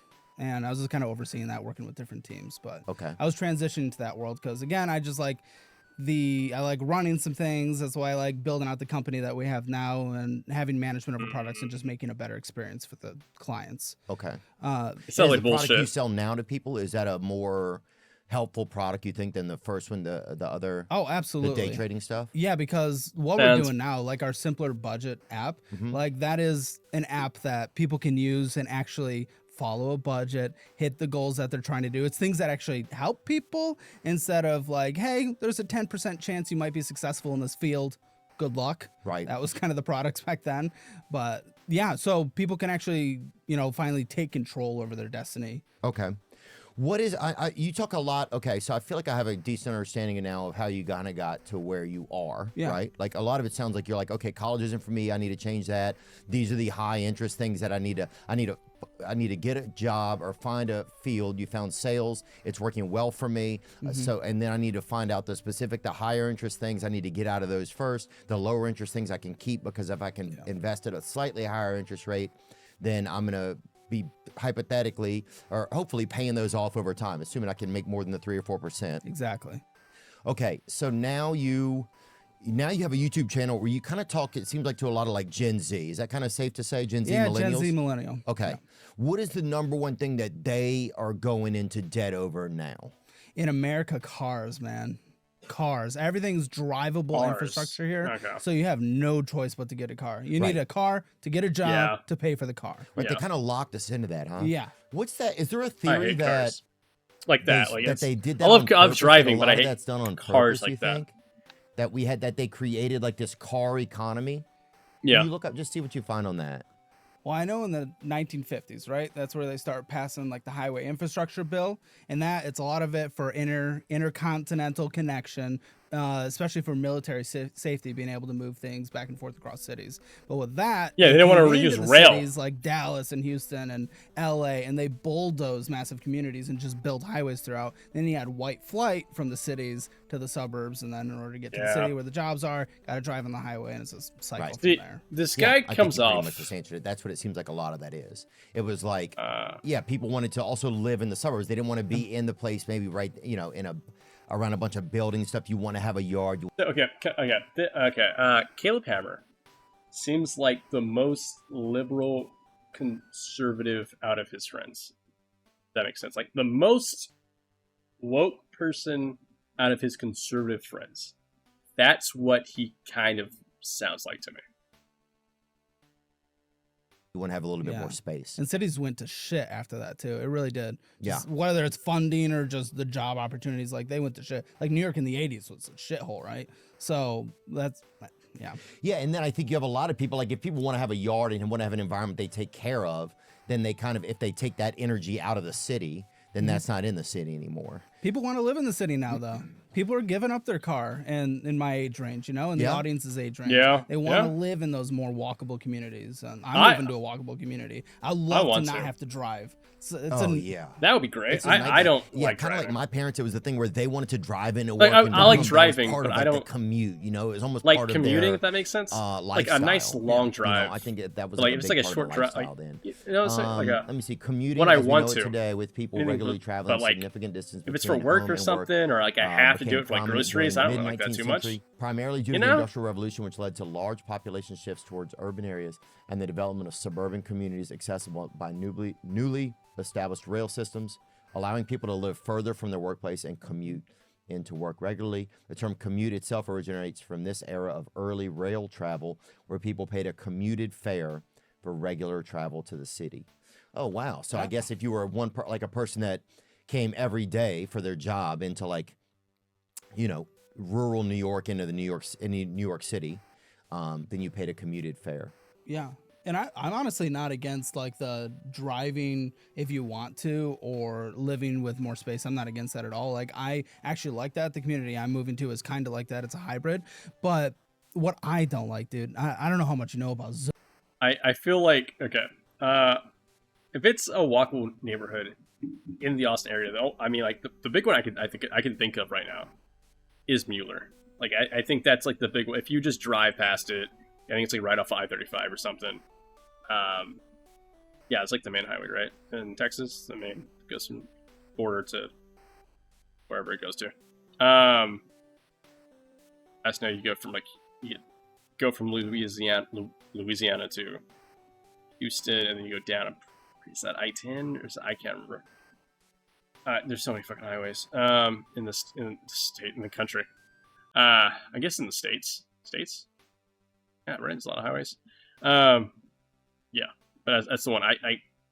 I've been to Austin, so that's the one I can think of right now. zoning in the US, but it's crazy. You know, we're supposed to be like this capitalist bastion of freedom, but we don't let anyone build what they want on their property. So you live in a neighborhood, and in order to get a coffee, you have to drive 10 minutes because no one can build a coffee shop in the neighborhood. Right. Because we tell people what they have to build instead of letting the people determine the market and the market determining what gets built in places. That's what I want to see, a more freedom-esque living situation where people can build their communities. Yeah, I think that's fair. But then I guess what if you have a place you finally call home, you love it, and then somebody next door builds like a neon lights shop or something. Yeah. And they're just I mean- and they put billboards up in their yard, like that kind of thing. I feel like would lead to war. Yeah, that's more like HOA, you know? So, like, I'm okay with, like, small communities coming together and deciding Okay. what's good for their community. But a whole state or a city saying, no, you know, you're 40 minutes from City Hall. You can't build a bakery there. Right. Sorry, a highway has to go there. Yeah. So, Yeah. Yeah, I guess sometimes you don't know what a city's overall strategies are, too. It's like sometimes just as a regular citizen, even though you may think that we do, maybe we wouldn't know sometimes what their overall strategies are. there was this crazy That could be it. concept where Austin, we built housing. You know, we just allowed developers and capitalism to take place. Sure. So we built housing. Guess what's been the largest rent decrease in the nation? Austin. Who would have thought? The largest rent decrease. Why? Because there's Yeah. extra housing. Yeah, we built so much housing. Yeah. Because we just let capitalism happen. But so you saying that's the bad side of it? Well, it sucks for people, I guess, property values or landlords, but it's, But it's good also for a blessing people. for people that can live. Yeah. Yeah. Oh, well, one of the worst things that happens in a lot of places is the artists and stuff are the first to have to leave an area because they're the ones who can't afford to live there anymore. You know, I think that happens in a lot of cities where, you know, rent prices start to go up. And then the guy who's like just doing his best to make ends meet, who plays a saxophone or, you know, who runs an art studio, they can't afford to keep their, they you know, want they're kind of the first to go a lot of times. Yeah. I think because it's like a weird way, right? It's because they find the cheapest rent, like you do, like me, right? Like if you're an artist or something, you find cheap rent and you want the property value to go down, so it keeps the cheap rent. And as it's going down, the property value is down. You're fine, but if it starts going up, gets a little nicer, property value goes up, housing gets a little more pricey, then you're fucked.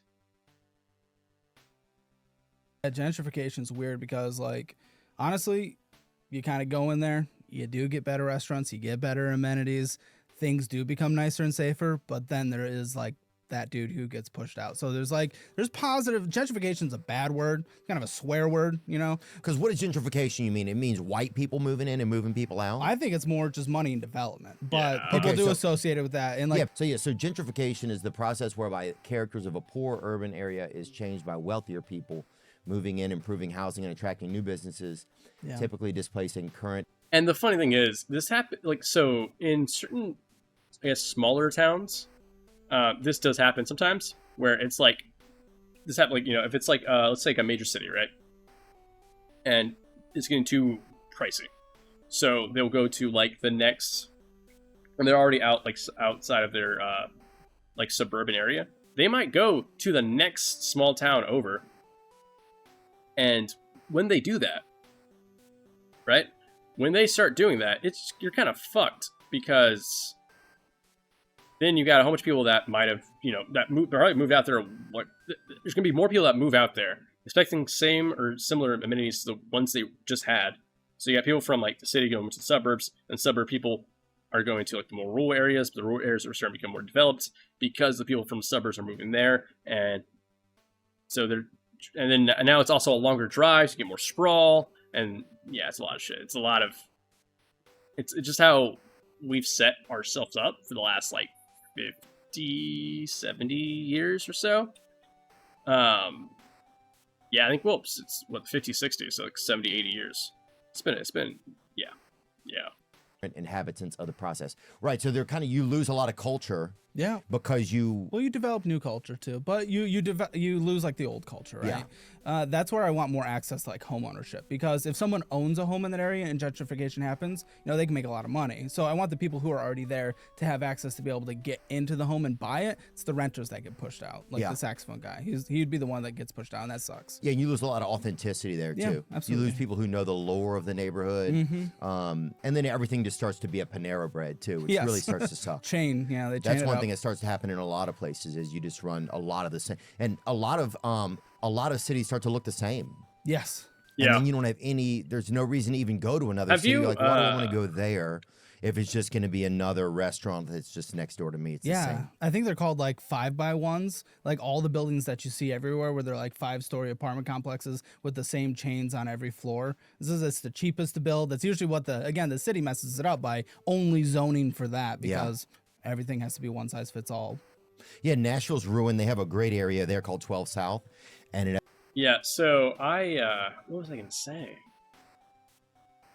We see this again. We see this a lot, but one of my favorite things. So driving, it's funny, right? It's a funny thing about driving. Again, so back to my previous jobs, I was able to drive around to a lot of rural areas, and it's like such a cool thing to see like old rural towns, right? Like in like New England and like South.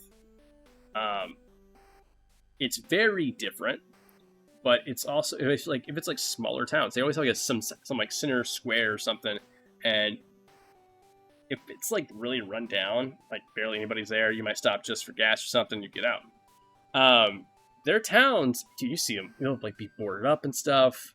And to me, it's like the closest civilization is like 20, 30 more miles if you're lucky. Sometimes that could be like, in some cases, like an hour away. Yeah. So it's like if it is in like Texas, then yeah, it's like sometimes civilization. The next like town, like big town or like small city is like an hour away. Where like there might be just one Walmart somewhere. And then if you're like North Carolina, you typically get like a bigger town or like a major city within like 30, 45 minutes if you're just driving straight. For the most part. But like it's such a weird thing, right? It's like, yo, look at these small towns, it's great. And if you notice, a lot of small towns, whether it's like South or like New England or something, the city center, everything used to be like in these square patterns. And the more you get into the city, a lot of times that's like not how it is, but that's how everybody basically does like these walkable neighborhoods and stuff. That's how they want it, these square patterns, because that's what we discovered like almost 80 years ago, before cars were like popular. All this towns and cities were essentially walkable because they had to be walkable. They had to be walkable.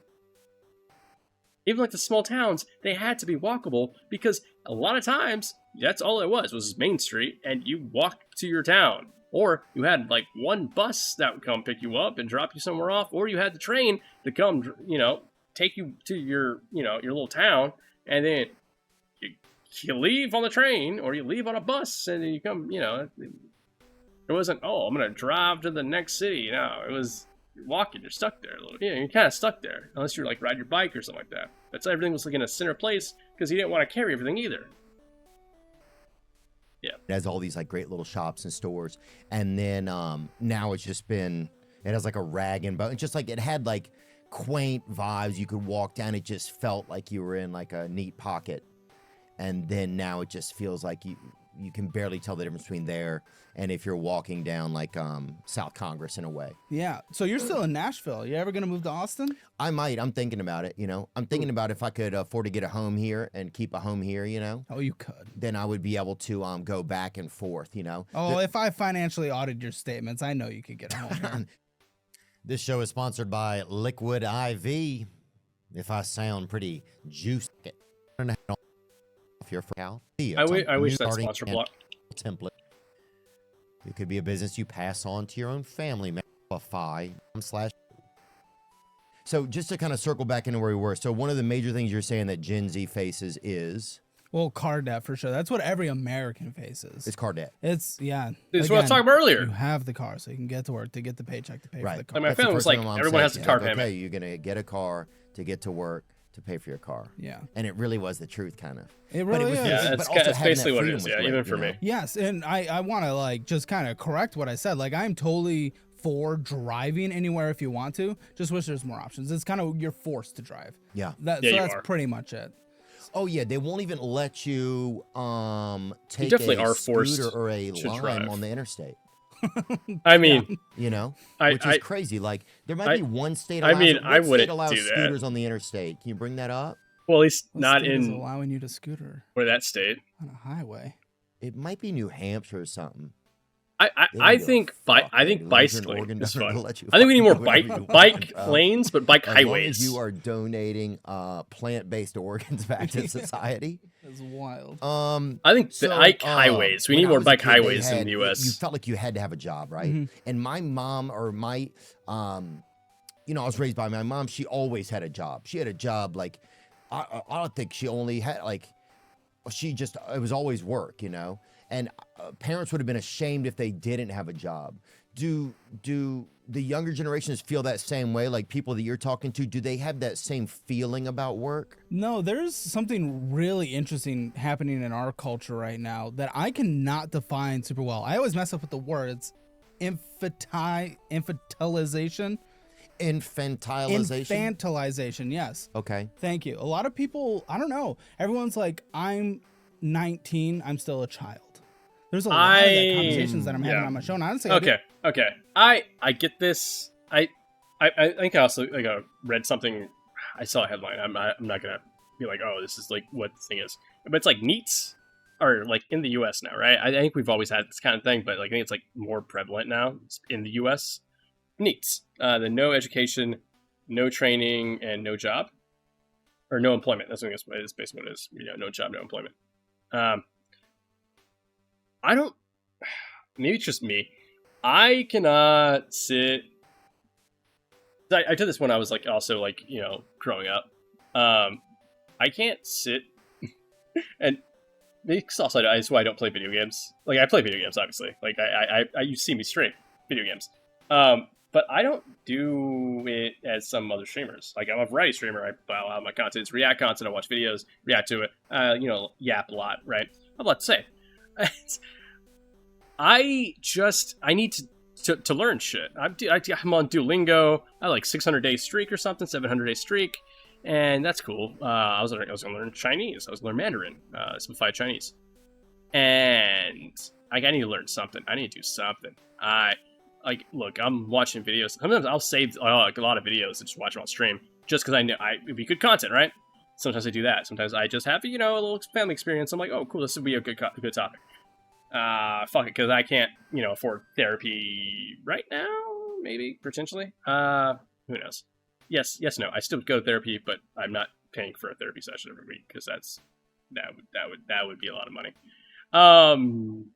What was I saying? Oh yeah. So yeah, I'm vibing. I forgot where I was going with this. Anyway. Didn't notice it too much until I started my doing. Oh, the infantilization. Yeah, so infantilization. Yeah, the whole NEET thing. I look, NEETs. I cannot be sitting down and not doing something active. I get very, honestly, depressed. Like, I don't know if I should say this, but like, there are definitely times I get depressed if I'm not. If I'm like, okay, I'm gonna stream today, and I don't do it, I feel I start to get kind of feel depressed. I was feeling depressed earlier, but I was like, I need to stream today. But the funny thing was, this happens a lot where I'm like, okay, I'm gonna stream, and then my family calls me, and it's like immediately, like I almost actually streamed like 2 or 3 hours before I actually ended up doing it, and then me accidentally pressing the start stream, I canceled it.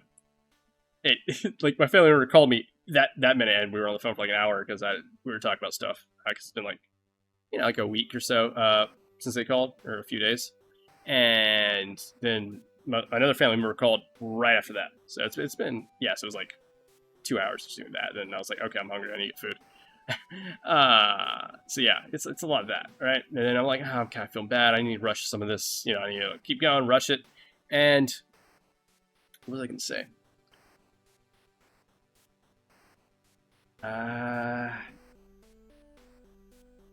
Yeah. So I think I can't do it. I can't be a NEET. Like, no employment, no nothing. I need something. I am the type of guy that I need something to do. I started, like, when I was unemployed for like a bit, I started growing potatoes in my backyard and green onions. Like, look, if I was like, look, if I'm still unemployed, I'm gonna eat some fucking food. I'm gonna I'll go Martian. Was it? Yeah, was it Martian? Last Martian, first Martian, whatever. That movie with, I think it was Matt Damon. Where he's on the planet and he's surviving on potatoes. I would do that. And I got the potatoes. And it's a funny thing, right? Because with potatoes, you gotta plant them like once, get a couple more potatoes, and then just keep planting them, and then you basically have infinite potatoes. Theoretically, right? Some don't turn out great, some are just so yeah. And same thing with like green onion. Like you can cut it and cut the stems off, and then you get the tops, and you can replant those, and then continuously have green onions and just redo it. And those are both like really easy to do. So yeah, I don't know. It's like if you really need food, that's like one way to do it, right? Green onions, potatoes, maybe some ramen, and you survive. Rice, and then beans, and you got a little bit of you got some. I mean, it might not be the best thing in the world, but you could definitely survive. Again, me knowing this, you don't have a lot of choices, so it's like that pasta. Why would I know this if I'm not, if I wasn't raised like poor-ish, right? Oh, I had to explain to my family how to fry an egg, right? Because they didn't understand what frying the egg and putting it on rice was. And I was like, what do you mean? You fry the egg? They're like, oh, you scramble it? I'm like, no, you get the pan, and then you put either some oil or some butter, put it around the pan, and then you get the egg. You don't break it up. You get it, you fry it up, and you have the rice that you made, and you put it on the rice, and then boom, you got rice. Maybe put some chives or something, or some salt, pepper. Yeah, like it's you got rice and egg. Good shit. I don't know. I eat a lot of rice, so. Show. And then, being a little active on Reddit or Twitter, it's like everyone's really acting like they're a kid until they're like 25 now. I don't really know what's baby syndrome kind of. I was so excited to be 18.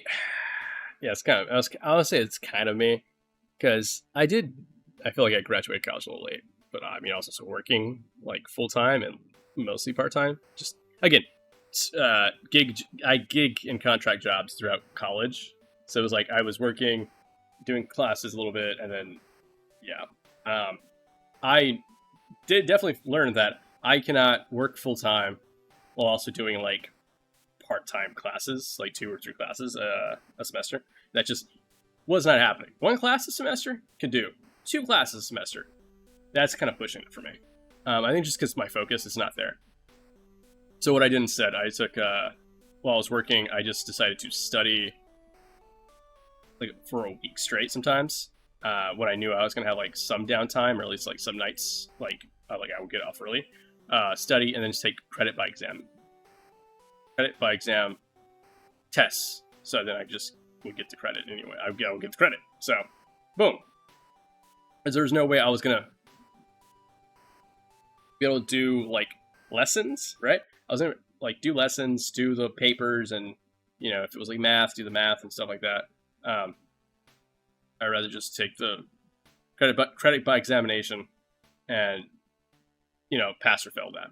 Like that was a lot easier for me to do, because it was just like study for one test, and worst case scenario, like you fail it, you just retake it like the next like 30 days. And have my freedom. And it was basically school would keep whatever test score. I was so good at those tests though, I only needed to take one try, I guess, for those exams. So it wasn't bad. It was just everyone has different ways to study. That was mine. I just wasn't attending classes and stuff like that. It was that wasn't always great for me. Oh my gosh, especially when I would get like a girlfriend or something. That was not. I was a simp. I was so simpy. I still can be a little bit, a little bit out there sometimes. And just go make money, do what I want, go to college, figure it out. And there's so many learning lessons you get during that time period. But now it's like I'm a child. Not everyone, but it definitely feels like a cultural shift. Huh. Those predator like beating videos online? Oh yeah, there's so many of them now. Yeah. One thing that's I just saw yesterday on Twitter or X that was just kind of demonstrating what happens when Gen Z meets with those predator beating videos. They lured someone, you know, as usual, to meet a underage person to beat the crap out of the person. But the Gen Z people lured a 21-year-old to meet an 18-year-old and beat the shit out of the 21-year-old for meeting an 18-year-old because it's a huge, crazy, underage 18-year-old who's a child. Right. 18 to 21. That is legal, right? That is legal age. So we must beat the crap out of the 21. It's really weird. Like, it's 17's, yeah, it's like no. 18, that's still 18 and 21. That's you're in college, right? Like, I get the 18-year-olds like in high school. That's if it's like they're in college, they're in college. Like, that's different, right? That's like they're both away from family, I guess, probably. Because I know a lot of colleges, you have to move into the dorm or like, live on campus for like the first year or two, and then you can move out. But yeah, I mean, I don't know. I don't know if I believe what he's saying. It seems a little too far fetched for me. So, take that what are you with a saying? grain- Like that was just very like grain they of can't salt. even do that, right? You're saying like, No, it's just it's thinking that. Oh, I see. It says 5 Worcester. Oh, 5 Brandon's on it. Worcester. Students charged after mob beats up falsely accused child predator, and that's in Worcester. Oh, I'm sorry, I know this place, Worcester, Mass. 5 students from Assumption Worcester, University in Mass? Worcester are facing charges of kidnapping and assaulting a man. Worcester, TikTok right? Or inspired to Worcester? catch a predator. Police are saying that the man did nothing wrong, as court documents state the man went to meet a woman who was listed as 18 years old online. Okay, that's fair. So what are we saying here? Are we saying the school would not say what disciplinary action, if any, may take? First of all, the math department should take action against these fucking predators. Yeah. Because you have to at least be a predator. Yes. You can't just, I mean, it's so hard to meet people now. And this guy finally Yes. comes out of his house to meet somebody and he gets jumped. It's crazy. But no, you're seeing it all over social media right now. But what are you saying about this? I'm saying that they think you're still a child at 18 and 19 and 20. Oh, I see. You're saying so that you think part of that was this. Yeah.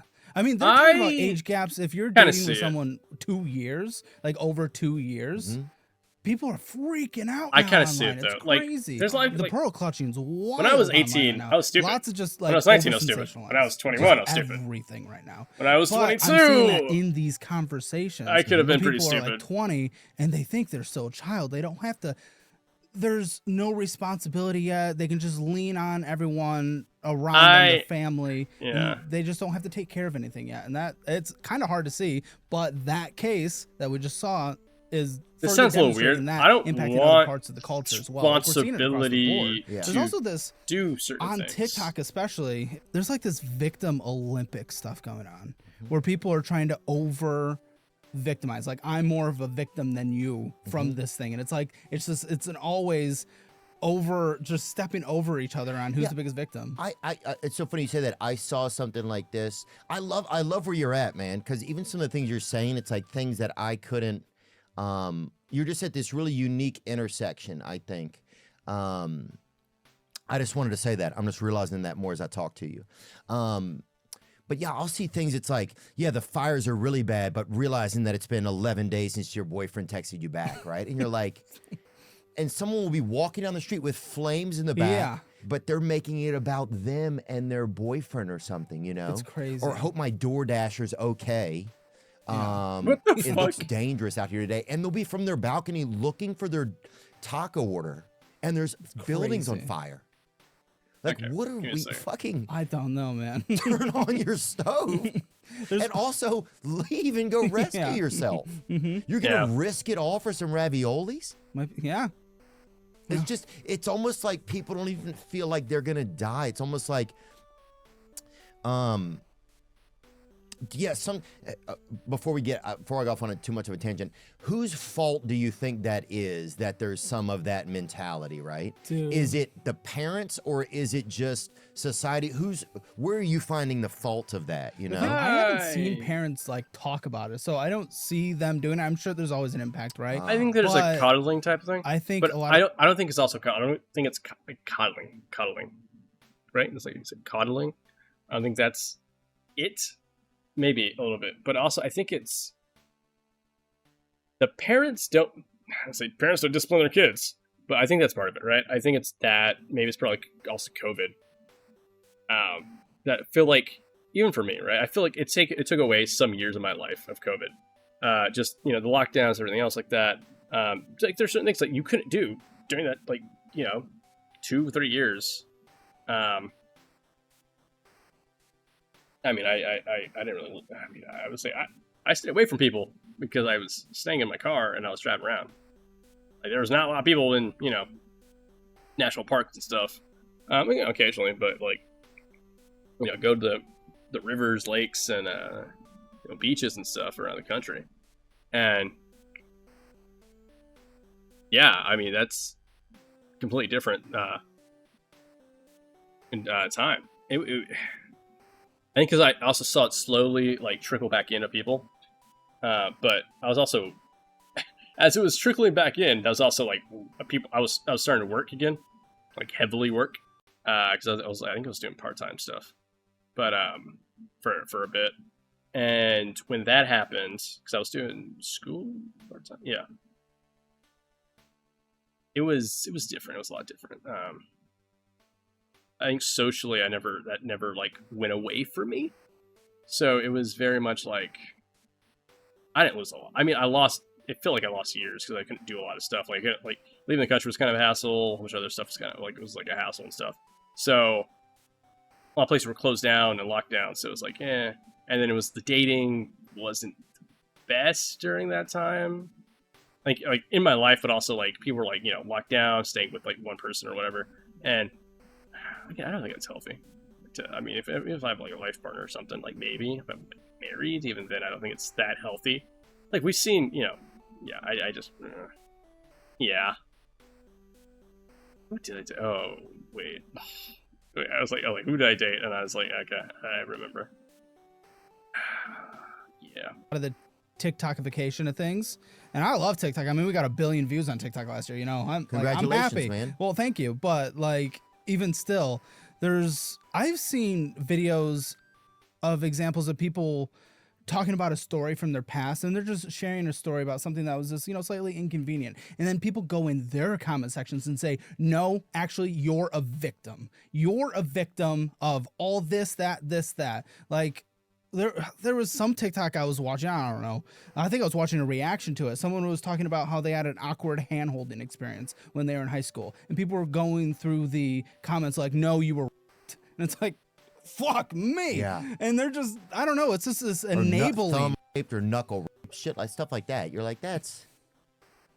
What are you gonna do, a swab kit now on my hand, It's very interesting. So people, it's just kind of this reoccurring thing where just everyone's trying to one-up each other on the victim scale, but also trying to tell other people that they're victims. It's really interesting. But we're also starting to see a little bit of a cultural shift in it, I feel where not everyone's respected immediately who comes out of the gate and just tries to act like this big victim Right. all the time, especially other creators that try to come out and be I'm a big victim from this other creator who said something bad about me. And then you can clearly see when you look at their social blade, and that video they made was their most popular video of all time. I'm oh, wonder why they did that. Right. I okay, sure, but also I feel if there is a real case to be made, then it wouldn't matter if it's it wouldn't matter if it's they got a whole bunch of views. No shit. Yeah, but it's also it could be they're mean to me. It could also be call out posts, whatever. But it's if there's substance and stuff to a lot of things, because sometimes there is. That's okay. I don't. I feel this is a lot of deflecting that he might be doing.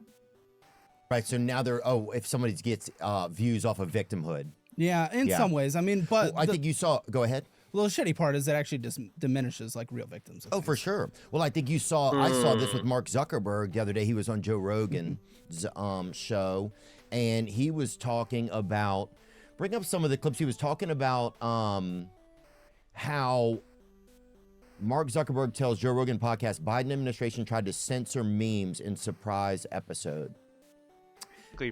These people from the Biden administration would call up our team and like scream at them and curse, and it's like these documents it's all kind of out there. Did you record any of those phone calls? I don't think we but I think I want to listen. I mean, there are emails. the emails are published. It's all where we were like on this for down. I believe you will probably see things like that because it's a lot how drug companies work, right? But I think this is exactly what he's doing. Because they had like they admitted before to like only putting certain stuff up during like deciding what it was misinformation or not, right? Mm-hmm. Which is just it's awkward for a platform to decide, right? Yeah. Kind of like unless something is sexual violence, things like that. I don't think that should be on, but for them to decide. What was misinformation. But I feel like that's what he's doing here now. He's playing the victim here. He's trying to say I see what you're saying. That, we didn't, they were telling us to do stuff instead of him saying we were doing these things, right? They're calling and swearing. Yes. Oh, no, not swearing. Right. No. Right. He's just trying to say, we were a victim of all this. And you're almost you're pointing fingers at a sinking ship since Biden is, first of all, he's not, it's not fair to communicate with him, I don't think, and probably hasn't been for a bit because he's just not mentally well, right? Okay.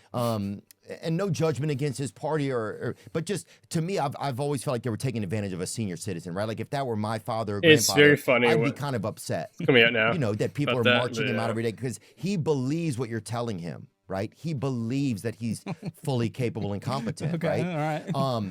But yeah, in this instance, that's exactly, you say that there's creators doing that. I think this is one of the biggest creators doing exactly what you're saying. Well, I mean, we had a prime example. We called the episode, our titles are wild, but someone finally walks off financial audit. I guess that's actually not that. Someone title. finally, what you said? Walks off financial audit. Okay. And one of her she was a perpetual victim throughout her life. One of her big things is she sat down and we were talking about. Did we watch that episode? Creating a better income for her. And she said, my therapist told me I can't have a boss. So she can't work ever because she's not able to have any kind of authority around her because it would make her feel too triggered or something. Yeah. Right. So she just couldn't have. I mean, look, I've had some shitty bosses. I think everybody has had some shitty bosses. Like, I don't know, dude. I think at some point it's like, what do you do in that situation? Because for me, it's very much different. I personally would just be like, look, I don't know. I don't like working sometimes. Like, no one likes working. And it's like, sometimes, bosses, they yell. They do. It's stupid. They shouldn't yell at you. But sometimes they yell. Again, stupid as hell. But we'll see. I don't know. Get yourself out of the situations. And like, I've had some cool bosses that didn't yell at me. And like cool supervisors that didn't yell at me. I'm just like, dude, I'm just very much not. I've done this before where I've had a boss yell at me. I'll hang up and I'm like, hey man, I can't hear you. Sorry. Like, once you learn how to talk to me better, then you're good. Everything else, have a boss off. Ever. Right. Also, she can't do any physical activity or labor or anything. So has to sit down and do her veterinary stuff from her house, but won't get hired. And half of her resume, by the way, was like activist stuff anyway. So like someone you'd be a little afraid of hiring because you don't know what they're gonna do to the culture of the company. So she's not gonna get hired, but she also can't have a boss. Right, but she kind of low-key does have a boss if she's listening to her therapist, because then the therapist is like, well, you're gonna pay me. And you almost become an employee of your therapist. In some ways, I'm not saying that's exactly what happened, but sometimes that will happen to people. What? And then, people are like, I can't lift anything heavy because, like, in a past life, I was a weightlifter or something who was... Okay, maybe that's what I've never heard a therapist do that. That's weird. Maybe is that I don't know if that's therapy. That might be something else. But yeah, okay. Injured, and you're like, well, fucking, we got to get the boxes on the shelves. Okay, like it is difficult, yeah. And she may have had a physical disability with that, but Agreed. then not being able to have a boss, like you can't just, but then complain about how everything's bad. And let's be honest, there's no way her therapist told her she shouldn't have a boss. Yeah, a therapist wouldn't say that. Yeah. Well, like I even my therapist, like, you should probably have a work environment that's not too stressful. That's, I think that's decent advice for a lot of people. But sometimes you need you need the money, you need to work. But you shouldn't, so like the stressful environment shouldn't be your last stop. It should be like a pit stop on something that's a little better.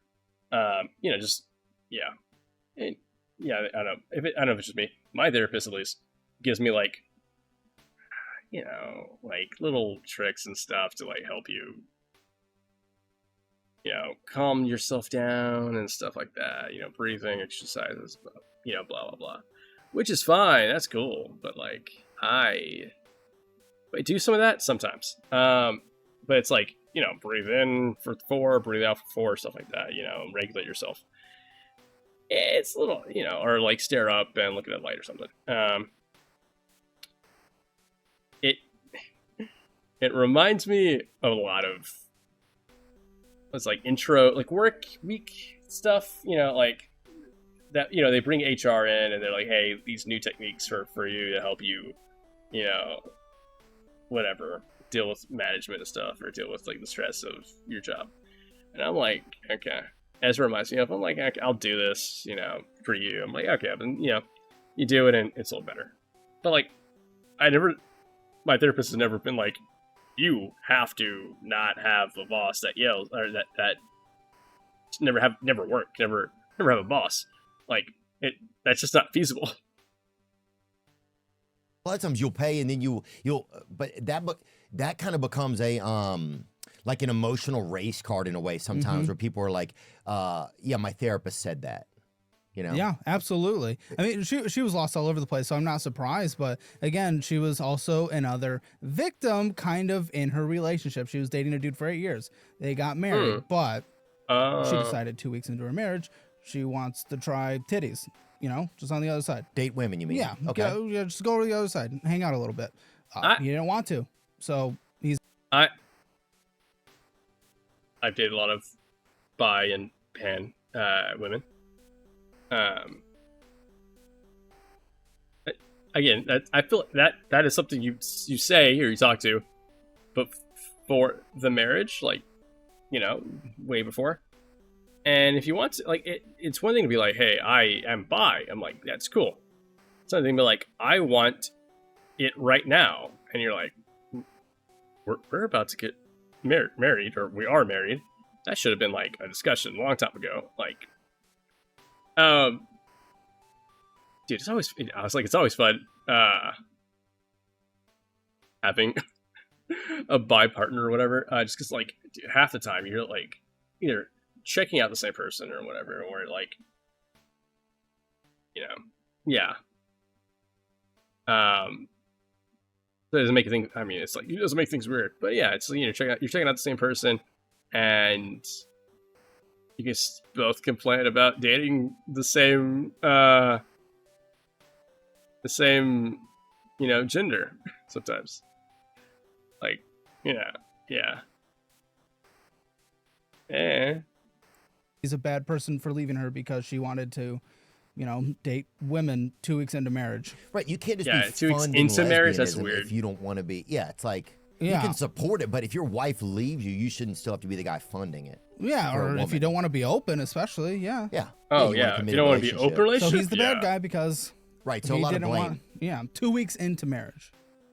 What do you think is the number one thing that's preventing Gen Zers from working? Or do you think we already talked about that? Let me see where we're at right now. Well, I mean, honestly, 60 to 70% of Americans say that they're, they report feeling stress about money. 60 to 65 say they are living paycheck to paycheck. 50 to 60% can't cover a $1,000 emergency. 1 in 4 have no retirement savings. Median 401k balance is 30,000.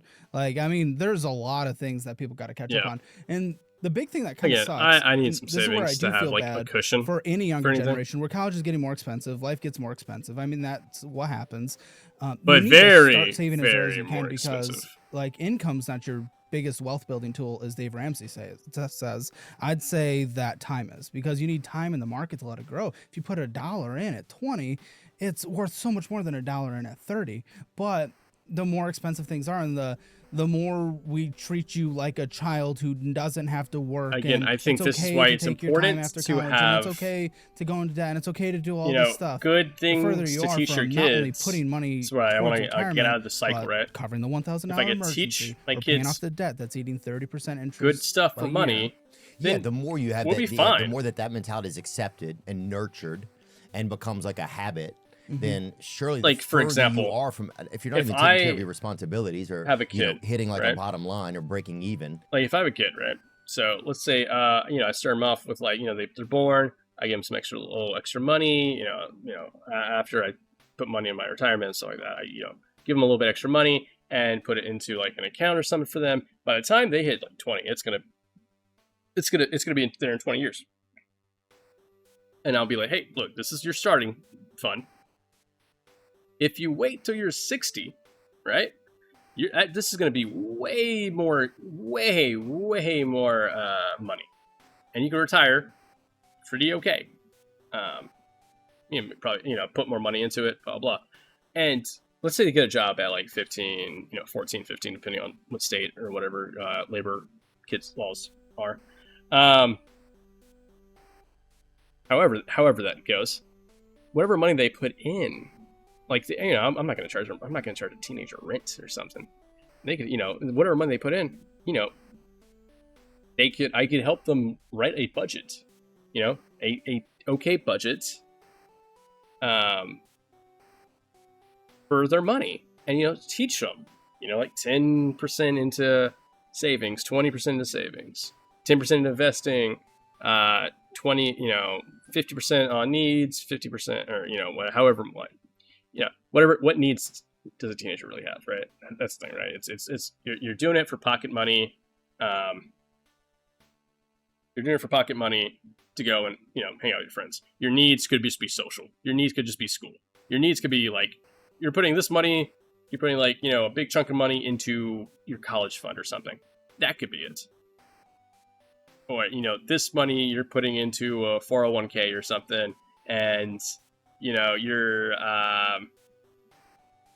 saving this money for retirement. Like if you start having retirement like at 15, 16, you start thinking about that. You put that in like into their heads or whatever, into their mind. You teach them what a 401k is, because I didn't learn about what a 401k is.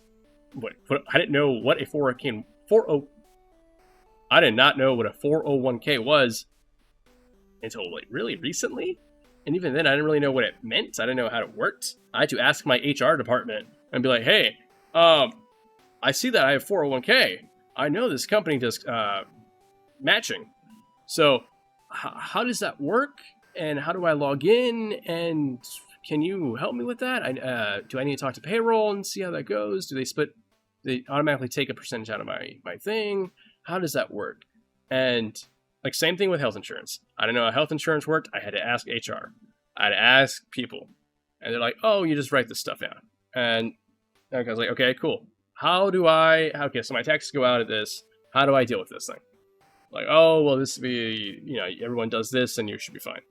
And, I didn't know how to start a union. And then, fucking a month later, I'm starting a union for work. Like, it's a lot of shit. And you kind of just learn as it goes. But I want to give, I think if I had the knowledge of what a 401k was when I was younger, if I had the knowledge of how much money I should be saving, stuff like that, or like how a credit card works, what are the disadvantages of using a credit card. I didn't know. I got a limited credit card and stuff. You know, like when I was in my 20s, I'm still. Why am I saying this? Because I'm still. Yeah. Makes me sound like I'm like old. But like when I was younger, I got a credit card, and yeah, and I didn't know what like a pay advance was, or like, you know, cash advance for this thing was. I didn't know anything about that. I didn't know direct deposit. Direct deposit. What? What? My family was still getting like, you know, handwritten checks for some folks. I was still getting some handwritten checks when I was like 15, 16, because I was working for a small business. So, like, imagine if I put like 50% of my income since I was like 16. That would be a lot of money. That would be, you know, because they're like, oh yeah, $1 in your 20s goes a long way. $1 in when you're in teens would also go a long fucking way. Even more than when you're 20. Then yeah, you're certainly not going to be so like you can invest smaller amounts and get a better return eventually, or, you know, yeah. Exactly. Do you see that nepotism is an issue? Because, you know, there's a lot of like, there was always this idea of like Reaganomics where like the top percent will have the money and there'll be this trickle down. That never right? works. Yeah. But that's never really kind of happened, it felt like. Right.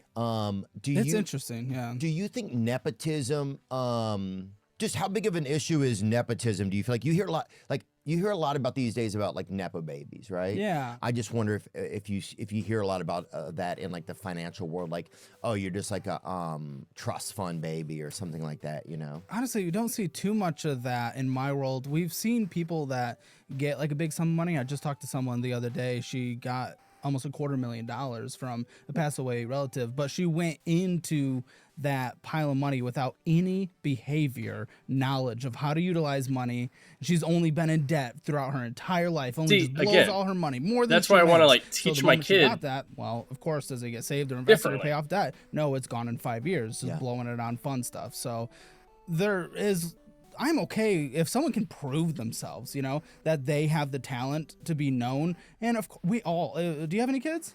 I don't have any children. I would like to have some. Yeah, I mean, you probably want the best future for them. So right, you do want the best future for your children, for sure. You'd probably be willing to utilize some of your connections to help if you can. Yeah. And I'm okay with that, but it should also be based on skill. So give them the opportunity, but if they fuck up the opportunity, you know, okay, like good luck. Yeah. So I'm good with Nepo as long as they're proving it a little, but you got to teach that behavior. Yeah. Teach that behavior so they don't just blow through what you give them. Yeah. Oh yeah, I was talking to Lil Boosie one time.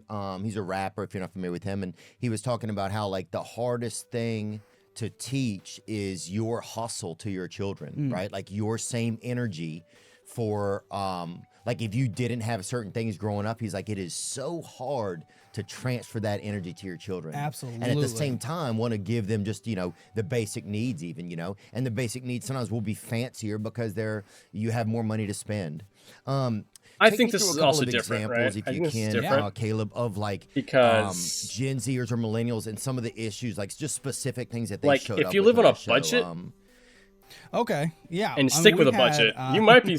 They might think you're poor. They might think you're a little broke. Like, this but is it'd be like one thing that's so great. It's like if you're really on a budget and you own a is house, like, it's like, hey, I own a house. It's a financial Jerry Springer, and it's so funny that you had already coined that term for you or like, guys. So you don't have a car well, payment. people use it as an insult, but it's not. So I just accepted it. I don't think so at all. I think as long as people are actually getting help, be like, what's a car payment? People have to pay for cars monthly? I'll be like, yeah. Getting into, I think it's just like the most fun thing ever. And then they have fun. Then the audience has fun. And what's crazy is like we could sit down and we could just like do the most boring finance content ever, and 50,000 people watch it or something, and some people learn something.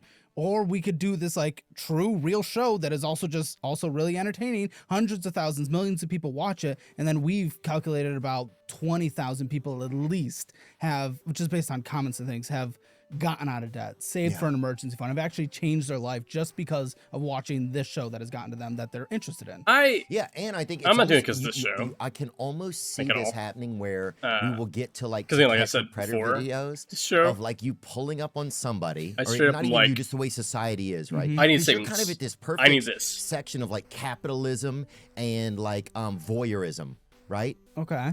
I've been like this way since like I was like to a high catch a schooler. predator of somebody like buying. It's a bad something that habit they can't sometimes. afford, and you pull up on them Very on impulsive. the spot. That doesn't help a lot. You know, it's almost like you're catching them in a transaction. Yeah. And it's like, you can't afford this, man. What are you doing, you know? Chop up their credit card on the spot. Yeah, totally. Yeah. Like, I feel like that's where we're headed, you know? Some people could use it. Oh, for sure. Yeah. Oh, for sure. There's someone walking around a mall right now that should not be in there that is pretending, you know, to probably has empty bags in their hands with weights in them. Yeah. Some very light weights or old clothes, and is just pretending this illusion of like living in some fantasy, you know? Well, honestly, like cities like Austin and Nashville is kind of similar to Austin, so I wouldn't be surprised if Nashville as well. It's like the richer someone looks, likely the poorer they are because they're really compensating, you know, driving a slightly nicer car, nicer clothes. They're usually in mountains of debt where you just have a dude like Zuckerberg. Well, now he looks a little, you know, he's gone carrot head and everything or broccoli head. But, you know, before he looked like he was like poverty, but he's a billionaire. So yeah. Lots of compensation. Yeah, he kind of has that autism billionaire What? vibe, you know? Yeah. Which I think is like kind of the new, a lot of billionaires are autistic now. You know, it's like the new thing. Now, it's like, yeah, they're that's weird. That's a weird way to say. I don't know. That's weird. So who knows what they're gonna do? Just some of them. He looks like he doesn't even eat or anything. Could you imagine him eating a meal? I couldn't. Yeah, so he's gaining, man. He's getting those gains. yeah. I know. I'm not Apparently saying his he's neck not got healthy bigger. or something. Yeah. I just think it's he gives off a computer energy to me sometimes. I mean, look up that surfing photo. Dude, that's a good point, Dude has a actually. dump truck. You know, you Does don't get he? that not eating. There it is. Look at that thing. Dude, that's Good like for him. And he's in whiteface there, so obviously they were That's, yeah. reprogramming him or something. You know, and they had to put his face in the shop for a week or something. No, certainly an amazing creator, but I do think there's this very strong link between autism and technological advancement that I think we'll figure out in the future. But That'd be nice. I think I have a bit of tism, but Yeah. probably not enough tism to get to That level. the 3 comma club. Yeah. It's a bummer. Yeah, it's okay. But still, you get graced with a little. Yeah, the 2 comma club. Yeah. It's I fine. beat it. I barely beat it, dude. You know, and they said it was very close in our area.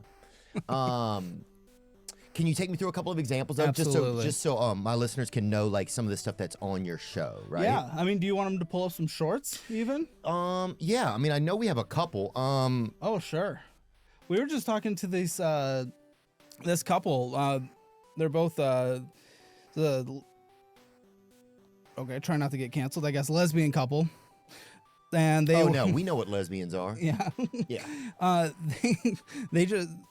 They're obsessed with Disney. Mm-hmm.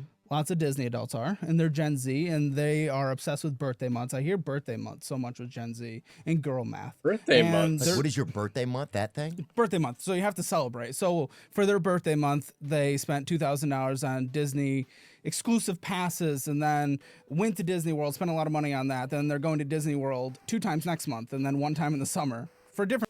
That's okay. I've never been to Disney World, Disneyland, none of that shit.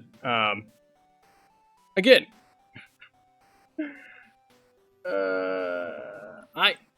my family doesn't like to say we're poor, so I'm not gonna say we're poor, but like we were right next to there, and we didn't go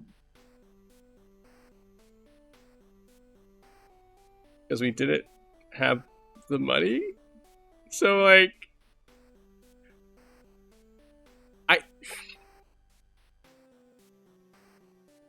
yeah, okay. I can't imagine spending that much money on like really most things. Like I've traveled, yeah, across the country.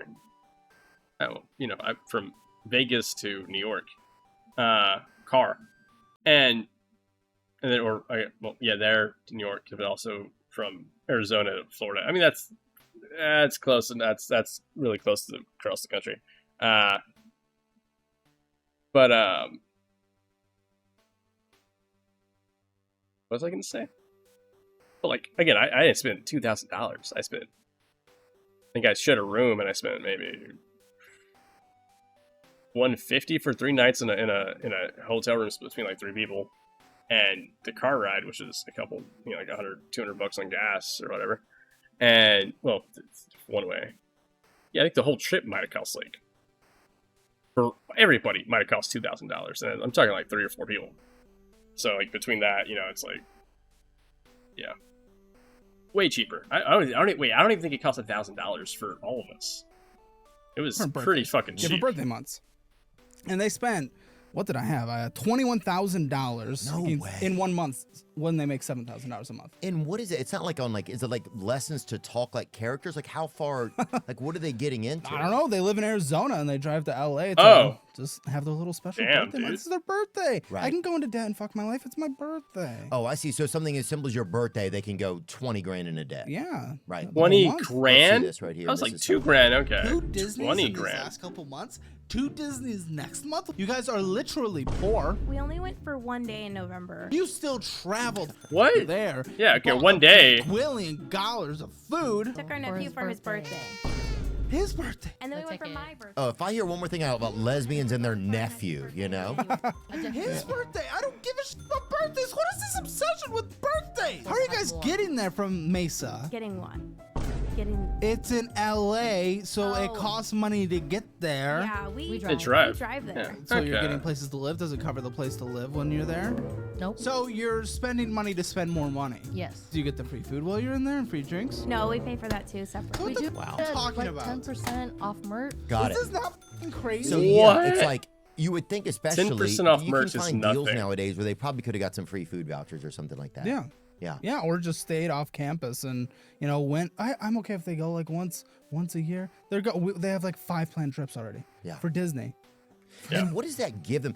I think That's too much. strippers and lesbians love Disneyland, right? I Mhm. noticed that. Lesbians also love this. It's our nephew's birthday, right? Because for a lot of lesbians, it's probably as close as they'll get to having a child, right? Just because of science. Math, and nowadays that's changing some, but for a long time, a lot of lesbians are like, we got to get our nephew. You know, it was like that's like the biggest, craziest thing. So I think there's a lot of nephew obsession in the lesbian community as well. Yeah.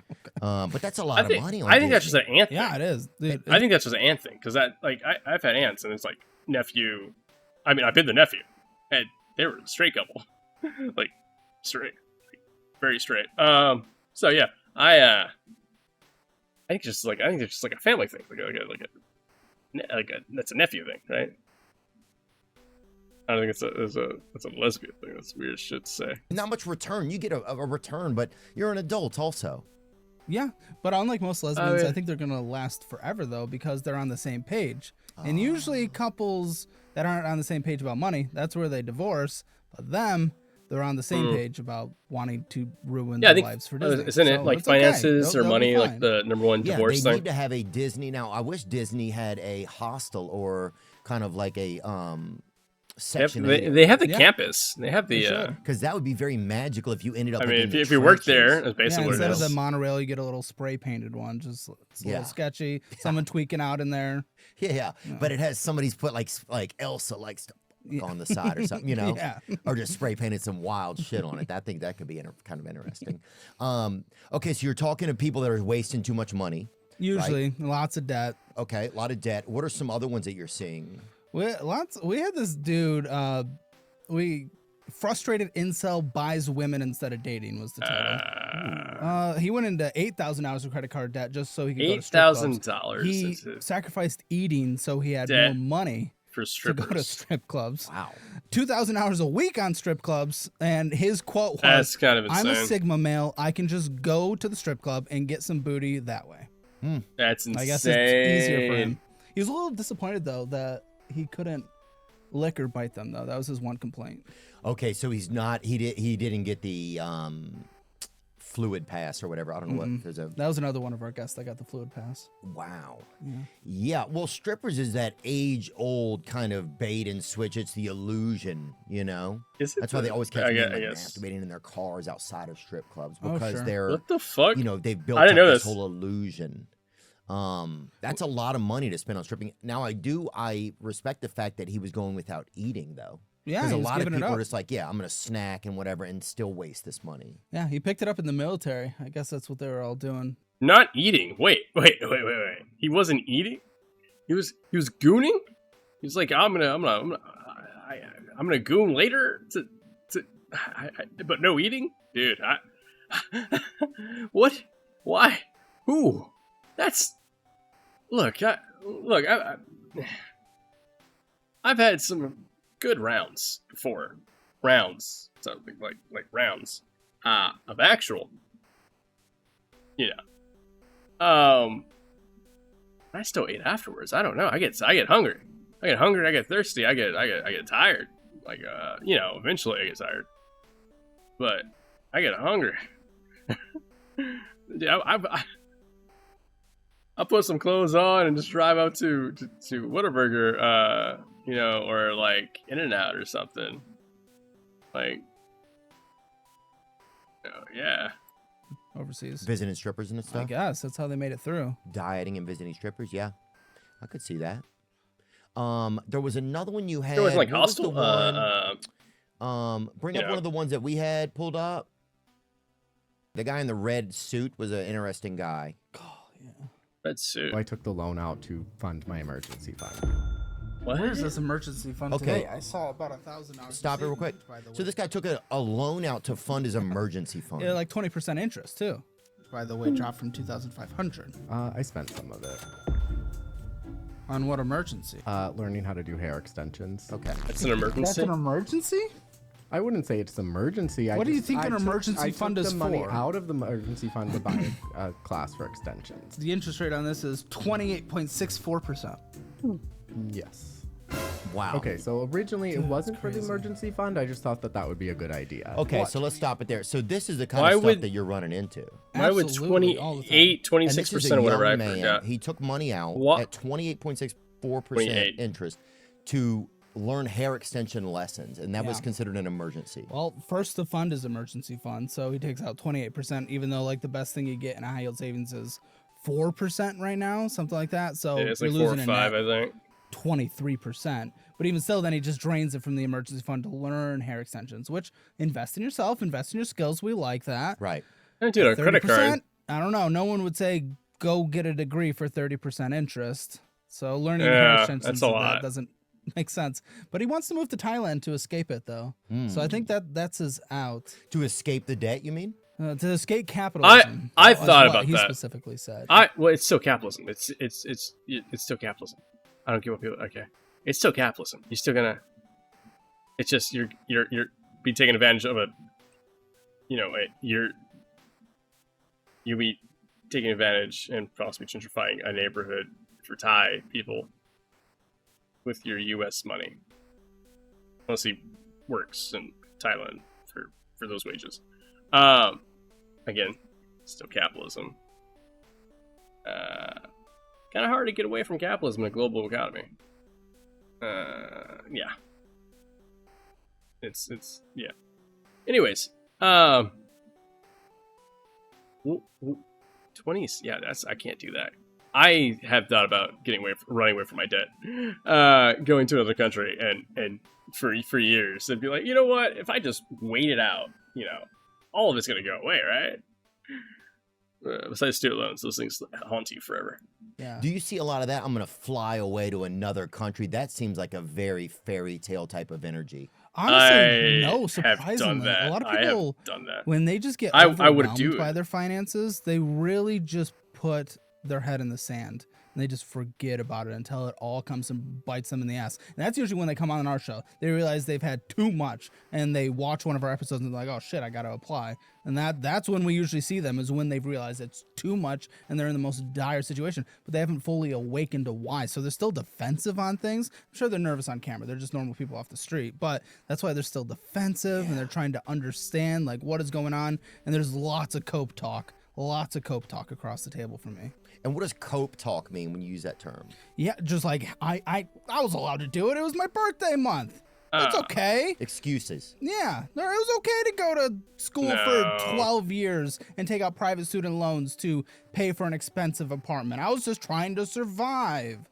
So a lot of people trying to, it seems like, deflect the reality of the world. Yeah. Like, what can I do? What class can I take? What school can I stay in longer? What can I do to not have to face the fact every day that I have to be the one to survive myself? Absolutely, and I was there too. It just takes that moment. It takes that moment for everything. I haven't hit it for going to the gym or dieting, but it takes that moment for plunging into the deep end. Yeah. There's usually something. For me, it might be a heart attack, but for my finances, it was, shit, I can't pay this month's rent. I'm continuing the cycle of foreclosure notices. So they usually find their moment, but they just don't know why things are bad, but that's when they come on. We meet them at the bottom. Usually. Some need a little further to go. And that sucks to see. Yeah, that sucks to see. But people that have come on our show, though, the median guest pays off $10,000 in 10 months. Really? So it does work. Like, it works really well. They just need that wake-up call, a little of that adult moment where it's the first time someone's given them like the real shit without just trying to skate around. Yeah, because then also after you have a piece of reality that's really like a moment, like these are real moments with people who've made some mistakes, or we've all. Okay, this is like a long fuck. This is 2 hours. Okay, I'm about like an hour in. I've been talking a lot. So let's go to the next one. I can't do this. Morning, welcome back. This channel. Yeah, I can't do it. That was too much. That was too long. Maybe good. Probably not. It was run by a guy who picked up a handful of hobbies this year, hoping it would fix his brain matter. Basically. But also, if y'all didn't know, I usually watch videos at 3x speed. So watching it at 1x or even 1.25, that is like torture for me a little bit right now. I just need to go outside more often. It's been pretty successful so far. I've read at least one book every month, which is a huge improvement from only reading emails and Discord messages for the past 5 years. I also started playing 2 racket sports I used to play as a kid, meaning I've been dual wielding these 2 bad boys for the last 2 months. Okay. For some reason, they keep telling me I'm not allowed to use them at the same time when playing on the court. But just you wait, once I start holding a pickleball paddle in my mouth, my What is this? Oh, downfall of casual hobbies. unintentional Zoro cosplay will be complete. But who knew, not doing sports for years and years and then jumping straight into it with no preparation would cause this to happen. My leg! The injury? Yeah. Actually, my wrist. To tell you the truth, it's a little embarrassing. Do you really want to know what happened? Do you want to know how I got these scars? Just kidding. I actually fell down and caught my entire body weight using my wrists. While doing sports, of course. Or was I? Having hobbies is pretty fun, and one hobby which has had a resurgence over the past several years is collecting. But now, it's gamified. Specifically with trading cards, toys, little figurines with the tiniest details in the artwork, all packaged in a way where you don't know what you get until you open it. For anyone who plays video games, they're basically mini loot crates. But instead of betting your luck on pulling a specific character or weapon skin, you're trying to beat the 1 in 72 odds of getting the rare secret Labubu to add to your microplastic shelf. We all got one of those in our homes. Mine's full of Legos and mangas. It's pretty funny how we're always chasing the next newest shiny thing to add to our nest full of microplastics. Us and birds, more in common than you think. The pastime of finding and curating things into your own personal collection has always been around. It could be something small like collecting stamps or coins, to bigger items that require more maintenance, like antiques and film cameras. In terms of little figures though, if you lived through the 80s and 90s, you would know. Before the Trolls movie came out in 2016, and before Justin Timberlake wrote his most famous lyric, "This is going to ruin the tour." Troll dolls were highly sought after collectibles, which could net you at least a couple $100s if you sold one today. along with Beanie Babies, cute animal plushies filled with plastic beads. Now these were my Labubus. It wasn't super common where everyone and their mom were hopping on the toy collecting hype train, but you know at least one person with a respectable sized collection of some type of thing. Since we were less connected back in the day, you'd only find out someone was a collector by word of mouth, or when visiting someone's house for the first time, and you couldn't help notice Chia when pet things passing were by like a room, really the popular. thousands of beady little eyes and Kelly Osbourne hairdos standing there menacingly. And you realize If Chia you had seeds no are idea like what was going on at the everywhere. time, no worries. TV was a great place to start your collecting journey, where the host would sell people mountains of Beanie Babies, and why $2,000 is a great value price if you act now. And for some reason, the volume of these shows were always stuck at a permanent, please stop yelling at me, I'm scared. That's 66 current Beanie Babies, What the including fuck? Maple, Princess, Aaron, Peace, Glory. No, Glory. this is Patrick. Now that we're able to see so many trends just by scrolling on our phones for a few hours, people are a lot more susceptible to falling for hype when something goes viral. And we're seeing that right now when blind boxes were introduced into the collector's ecosystem. These are individual sealed packages, part of a bigger collection. And depending on the brand, it can really be anything you can think of. Tiny models of popular food items, the cutest, fluffiest animal hybrid creatures. Yeah, I've been to to conventions and something they have creepy and those types of things unsettling. too. It's so weird.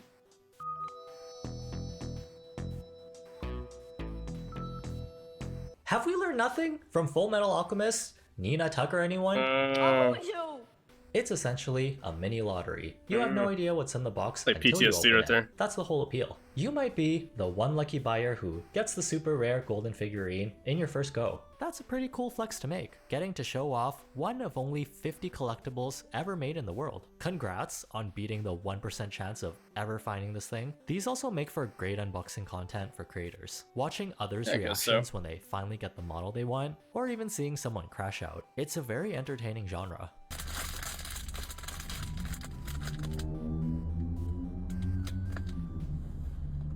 Okay, what are the odds that I get the same one twice, right? Pretty high. Which leads to fans getting influenced to buy their first blind box, hoping they'll have the same fun experience. And it's okay if you get something you're not satisfied with. What's another $10 for another try? The rest of the collection is pretty cute, and based on vibes, there is no way it's another duplicate. The blind boxes you picked were right next to each other. Obviously they wouldn't put the same ones so close to each other, right? It make good sense in the head. This is As you can literally see, it's a how great it is for marketing when you do in strategy trading to card get games. people to buy more than they expected. It all taps into the gambler's fallacy, a mind trick we Yeah. have to ourselves, because we're crazy. If you ever get you into flip a like coin and it lands on a heads card 10 game, a times trading in card row, game, it's you the might same start shit thinking, when like releases Tails come has out. to be next. It's been so long. Except odds have nothing to do with past events. The 50-50 chance will always be the same, regardless of past results. Unless you have X-ray vision, there's no way to cheat the blind box system. Is this a gateway to actual gambling by starting them young? Sorta kinda. It's like gambling and training, except you actually get something tangible instead of wasting your money away on a slot machine's college tuition. Las Vegas has sent a lot of them to pretty good schools. The dopamine hit you get is pretty similar, where the unpredictability of it all makes things exciting. It's why we like to doom scroll for hours. Until we find that one TikTok that makes us laugh for 30 seconds, and then we go back to making this face when we don't get the labubu we want. What the hell is this? Talk about awkward. Even more awkward than getting my teeth cleaned as a kid. Wasn't the greatest at brushing. Every dentist appointment was me trying to get through a painful cleaning in silence, as the dental hygienist keeps asking me about school, while ignoring the fact that there's a single teardrop running down my face. Now that I'm older, I actually have options when it comes to finding the right healthcare professional. ZocDoc is a free app and website. Cool. That's awesome. That's cool. Cool. And doctors across doctor's appointments, and go to ZocDoc, ZocDoc.com/evasion. Labubus, these adorable little ankle biters from China, have been all over the internet after going viral for their looks. The first time I ever saw one was actually last year when my cousin showed me the one attached to her purse. I thought, aw, what a cute, ugly looking niche thing, wondering if they would ever get popular. Then all of a sudden, Lisa from Blackpink was holding one like a child. A bunch of famous people started to be seen with them. William Dafoe, he even started to look like one at one point. Whether you think they're ugly or you're obsessed with the design, there's see the just something about resemblance. the appearance that's making people go wild when searching for one. This is a face people will start wars over. Stores around the world have been hit by long queues, and in some cases, I don't get it.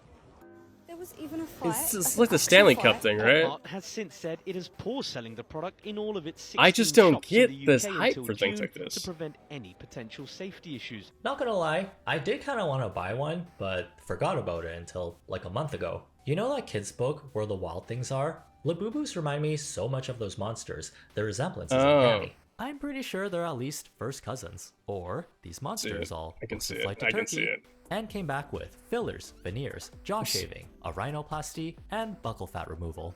With all the work they got done to their faces, they don't come cheap. You have to pay a premium for them, anywhere from $50 to over $100 for a full set, with the most popular keychain versions averaging around $80. Labubus have already made around $400 million in sales. It's also kind of hard getting your hands on one since they sell out so fast. We got shoppers camping outside the stores and lines looping around the block into another building.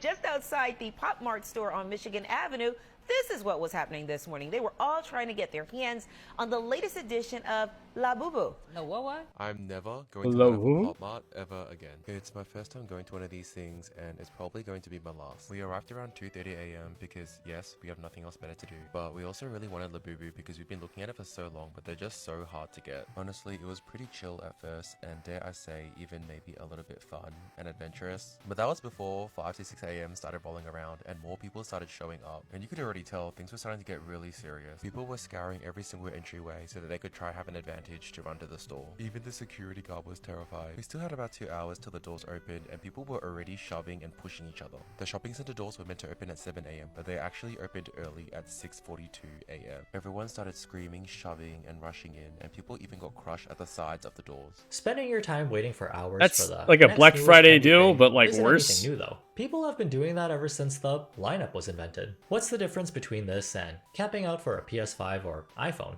Well, mainly the blind box part, where you pay and then pray to the gacha gods, you get the one you want. If you can see the lineup of all your potential options, picking out the ones you want and don't want is a pretty natural reflex. Even though the designs in each collection aren't super different, it's usually a small detail like color or facial expression, your personal rankings of the Labubus are already going to be in your head. Few seconds later, you're holding the Labubu you said you didn't want, so you try again, and when you finally get the one you want after your 5th box, might as well collect the rest for a full set. This sweet business model is very attractive to resellers and scalpers, who will start swarming like flies when an employee puts out a fresh new tin of Pokemon cards. They're only interested in buying up all the stock of the trendiest thing and then reselling it with a scalper's fee on top to make a profit, really taking advantage of the current market running on hype and low inventory, especially if they can get their hands on a rare model and then sell it for quadruple the price. There's like literally a line of people, and this dude just bought like 15. That's kind of insane. Every generation will have its own Beanie Baby craze, but in a different font. You'll find these types of resellers anywhere there's a fandom. What? There's There's always gonna be scalpers now, hardcore right? fans who are willing to pay if you have the final piece that completes their collection. Not all resellers are bad though. Some of them are actual fans with a genuine interest in collecting the product. But maybe they need some extra cash, or they have duplicates they want to get rid of. It does suck though, how fun casual hobbies are being taken over by these reseller markets, capitalizing on our hobbies. You can't even shop in peace when people are duking it out in Costco over Pokemon cards. Yep, that's what I was thinking of. That's what I was thinking of, is like trading cards. Dude, that's insane. Scalpers and stuff, I just can't. No respect. Go. Hey, don't do that, bro. Okay. Yeah. Oh, sorry, go. Go. Wow, it's like when a zookeeper goes to feed the animals, but accidentally falls into a pit of lions. Ain't the Pokemon supposed to be the ones battling? It's called Pokemon, not Pokeman. Come on! Is this the main goal of hobbies now? To maximize profits at any cost? The toughest part about getting into a hobby that already has a large fan base is just being able to buy the merch. The next hurdle is making sure you don't get scammed by a reseller, because they're the only option you have left after they've cleared out all the Costco's in your city. There's Pokemon card live streams now called Rip and Ships, where you pay resellers for a pack, which they'll open for you on stream before sending it to you. These have a reputation of being kind of sketchy to buy from, with the reseller switching out cards, or they'll open these packs before going live, replace all the rare cards with something of less value, and then reseal them as if nothing ever happened. To these people, resealing means barely even doing that. If I cover the open part with my hand and really play up the ripping dramatics, they'll never know. I mean, maybe. If you're not getting scammed by streamers, you're getting scammed with fakes. The knockoff market has also infiltrated the collecting community, where if you don't actually take the time and read your Pokemon card from top to bottom, you might miss the numerous spelling mistakes and the fact that a bug Pokemon is pretending to be a giant fire-breathing lizard. This Charizard walked over and ate the Caterpie in this card. It's not always so obvious though. There are times when fakes can look pretty darn close to the real thing. If you're a parent buying one for your kid, or it's your first time dipping your toes into Labubus, there's always going to be the chance you accidentally walk out of the store with a Lafufu instead. Lafufu? Everybody's complimenting you. I've personally spent so much time looking at these things for this video, I can confidently tell you, this one right here, she is the Maknae. There's also the issue with stealing, since Labubus are hot commodities right now. They are marketed as accessories you can attach to your bags and keys, since they have a keychain component to them. But if you're not careful, all it takes is a few quick hand movements for someone to unclip this thing off your bag and have it live on eBay in the next hour. I don't know what's scarier, someone smashing your window and robbing you because you accidentally left your Labubu in the car, or this Labubu, which was definitely bought at a horror movie garage sale. I said talk to me, damn it, or else I'm This is like a gremlin. Mira, gringa, puta, te he dicho mil veces que yo no hablo inglés, puñeta. Oh, that's not even a Lafufu anymore. That is a La Llorona. Mi gente Latino. Is collecting considered a real hobby these days? Well, it really depends since everyone's standards are different. There's a higher chance the hobby you're doing is a healthy one if it requires practice and skill while learning something along the way. Collecting can be a skill, since you need to invest time and effort into seeking out the items you want. Although, if you're not passionate about a trading card game and you're only in it for the profit and clout, it can get pretty soul-sucking. For me, the funnest parts about collecting is the journey. Like, oh yeah, I remember camping out with a group overnight to get this limited edition item. It was freezing, we were tired, but it was a blast. It's not bad to spend some of your time on unproductive things if it makes you happy. Maybe the Labubus were the friends we made along the way. It's a delicate balance of not crossing over to the I'm just buying things just for the sake of buying. Sure, you have a bookcase filled with the most popular books from the past 5 years. But did you actually finish any of them? Is knitting a hobby? Finished most of mine. Actually, I've gotten my two reading books I have. Definitely gonna be on my Kindle and my my e-reader and my audiobook library. So yeah, I do have a lot of like books, like physical books, and I'm like, I need to get rid of some of these, or I need more shelving or something, because it's you truly enjoy, or do you just post about your yarn collection to look like you knit? Hobbies are a way to make life more enjoyable. Not everything we do has to be a super productive life hack or a way to make as much money as possible. Once we start capitalizing all our hobbies, we're not going to have anything fun left to do. We'll be waking up in the middle of the night with high blood pressure because we can't stop thinking about the next Labubu and Pokemon card drop. Maybe try balancing out your hobbies if you feel like you're getting a little too addicted to one. In this day and age where trying and being overly passionate about something is considered cringe, as long as you're chilling, don't let others stop you from doing whatever you want. Like tapping the like button if you enjoyed this video. It also gives you a 1% luck boost when opening blind boxes. Source? I just made it up. Have a good day, try not to be dumb, and see you in the next one. Hey guys, what's up? Yeah, okay. Let's watch this video. This is actually shorter than the other one we watched. because that other one was like 2 hours. This is a little over an hour.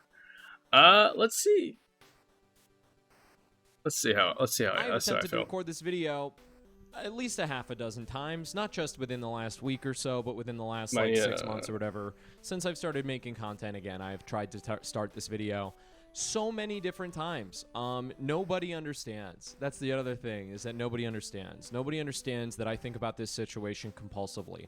I think about this situation at least once an hour every single day. I'm filled with fear around this situation. You know, even though I have had months to decompress and months to rebuild myself as a person, right? Like, I still think about this situation and it strikes me to my core with fear. Let's give this thing an intro, huh? My name is Noah Chrysler. For about 8 or 9 months, I believe, last year, I worked for a man named Caleb 8 or Hammer. 9 months. The job started out as a dream, right? If it originally felt like I was like living in this dream, that like my dreams were coming true, and I moved all my shit to Texas, and then it slowly devolved into a nightmare. I signed 3 contracts while working for Caleb Hammer. Each one includes things like a non-disclosure, a non-compete clause, and legal language that made it incredibly hard to figure out what I'm even allowed to say. I think I've only done one Because this all non-compete happened in thing. Texas, I've had to navigate a legal landscape that doesn't exactly favor people in my position.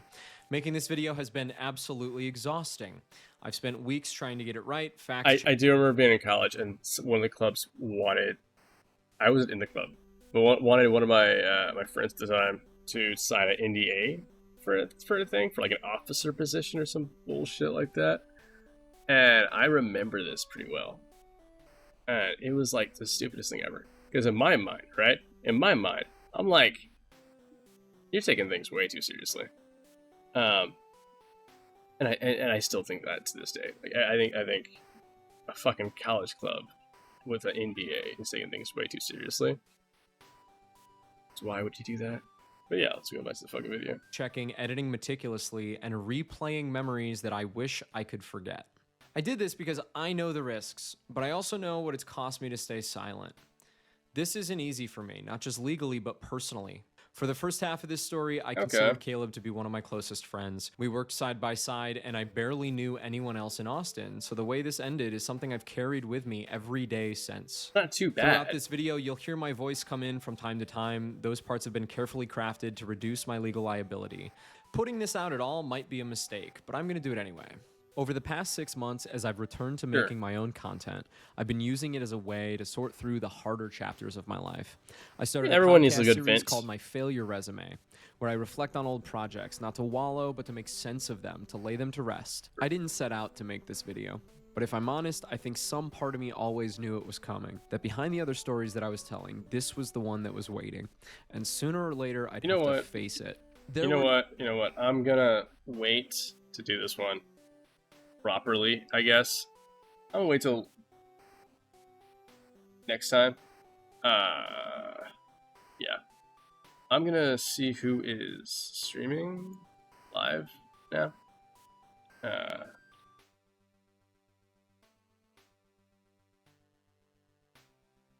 See who's streaming right now.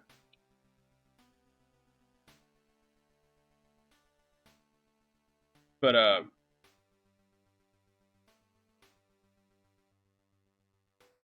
get your game on. Get your game on. Get your game on.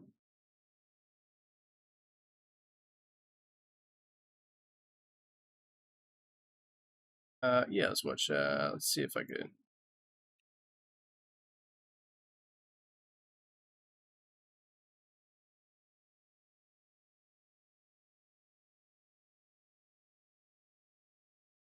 Yeah. All right. Let's see how this goes. Thank you, everybody. Whoever watched me or stopped by to watch or follow me or whatever. Thank you so much.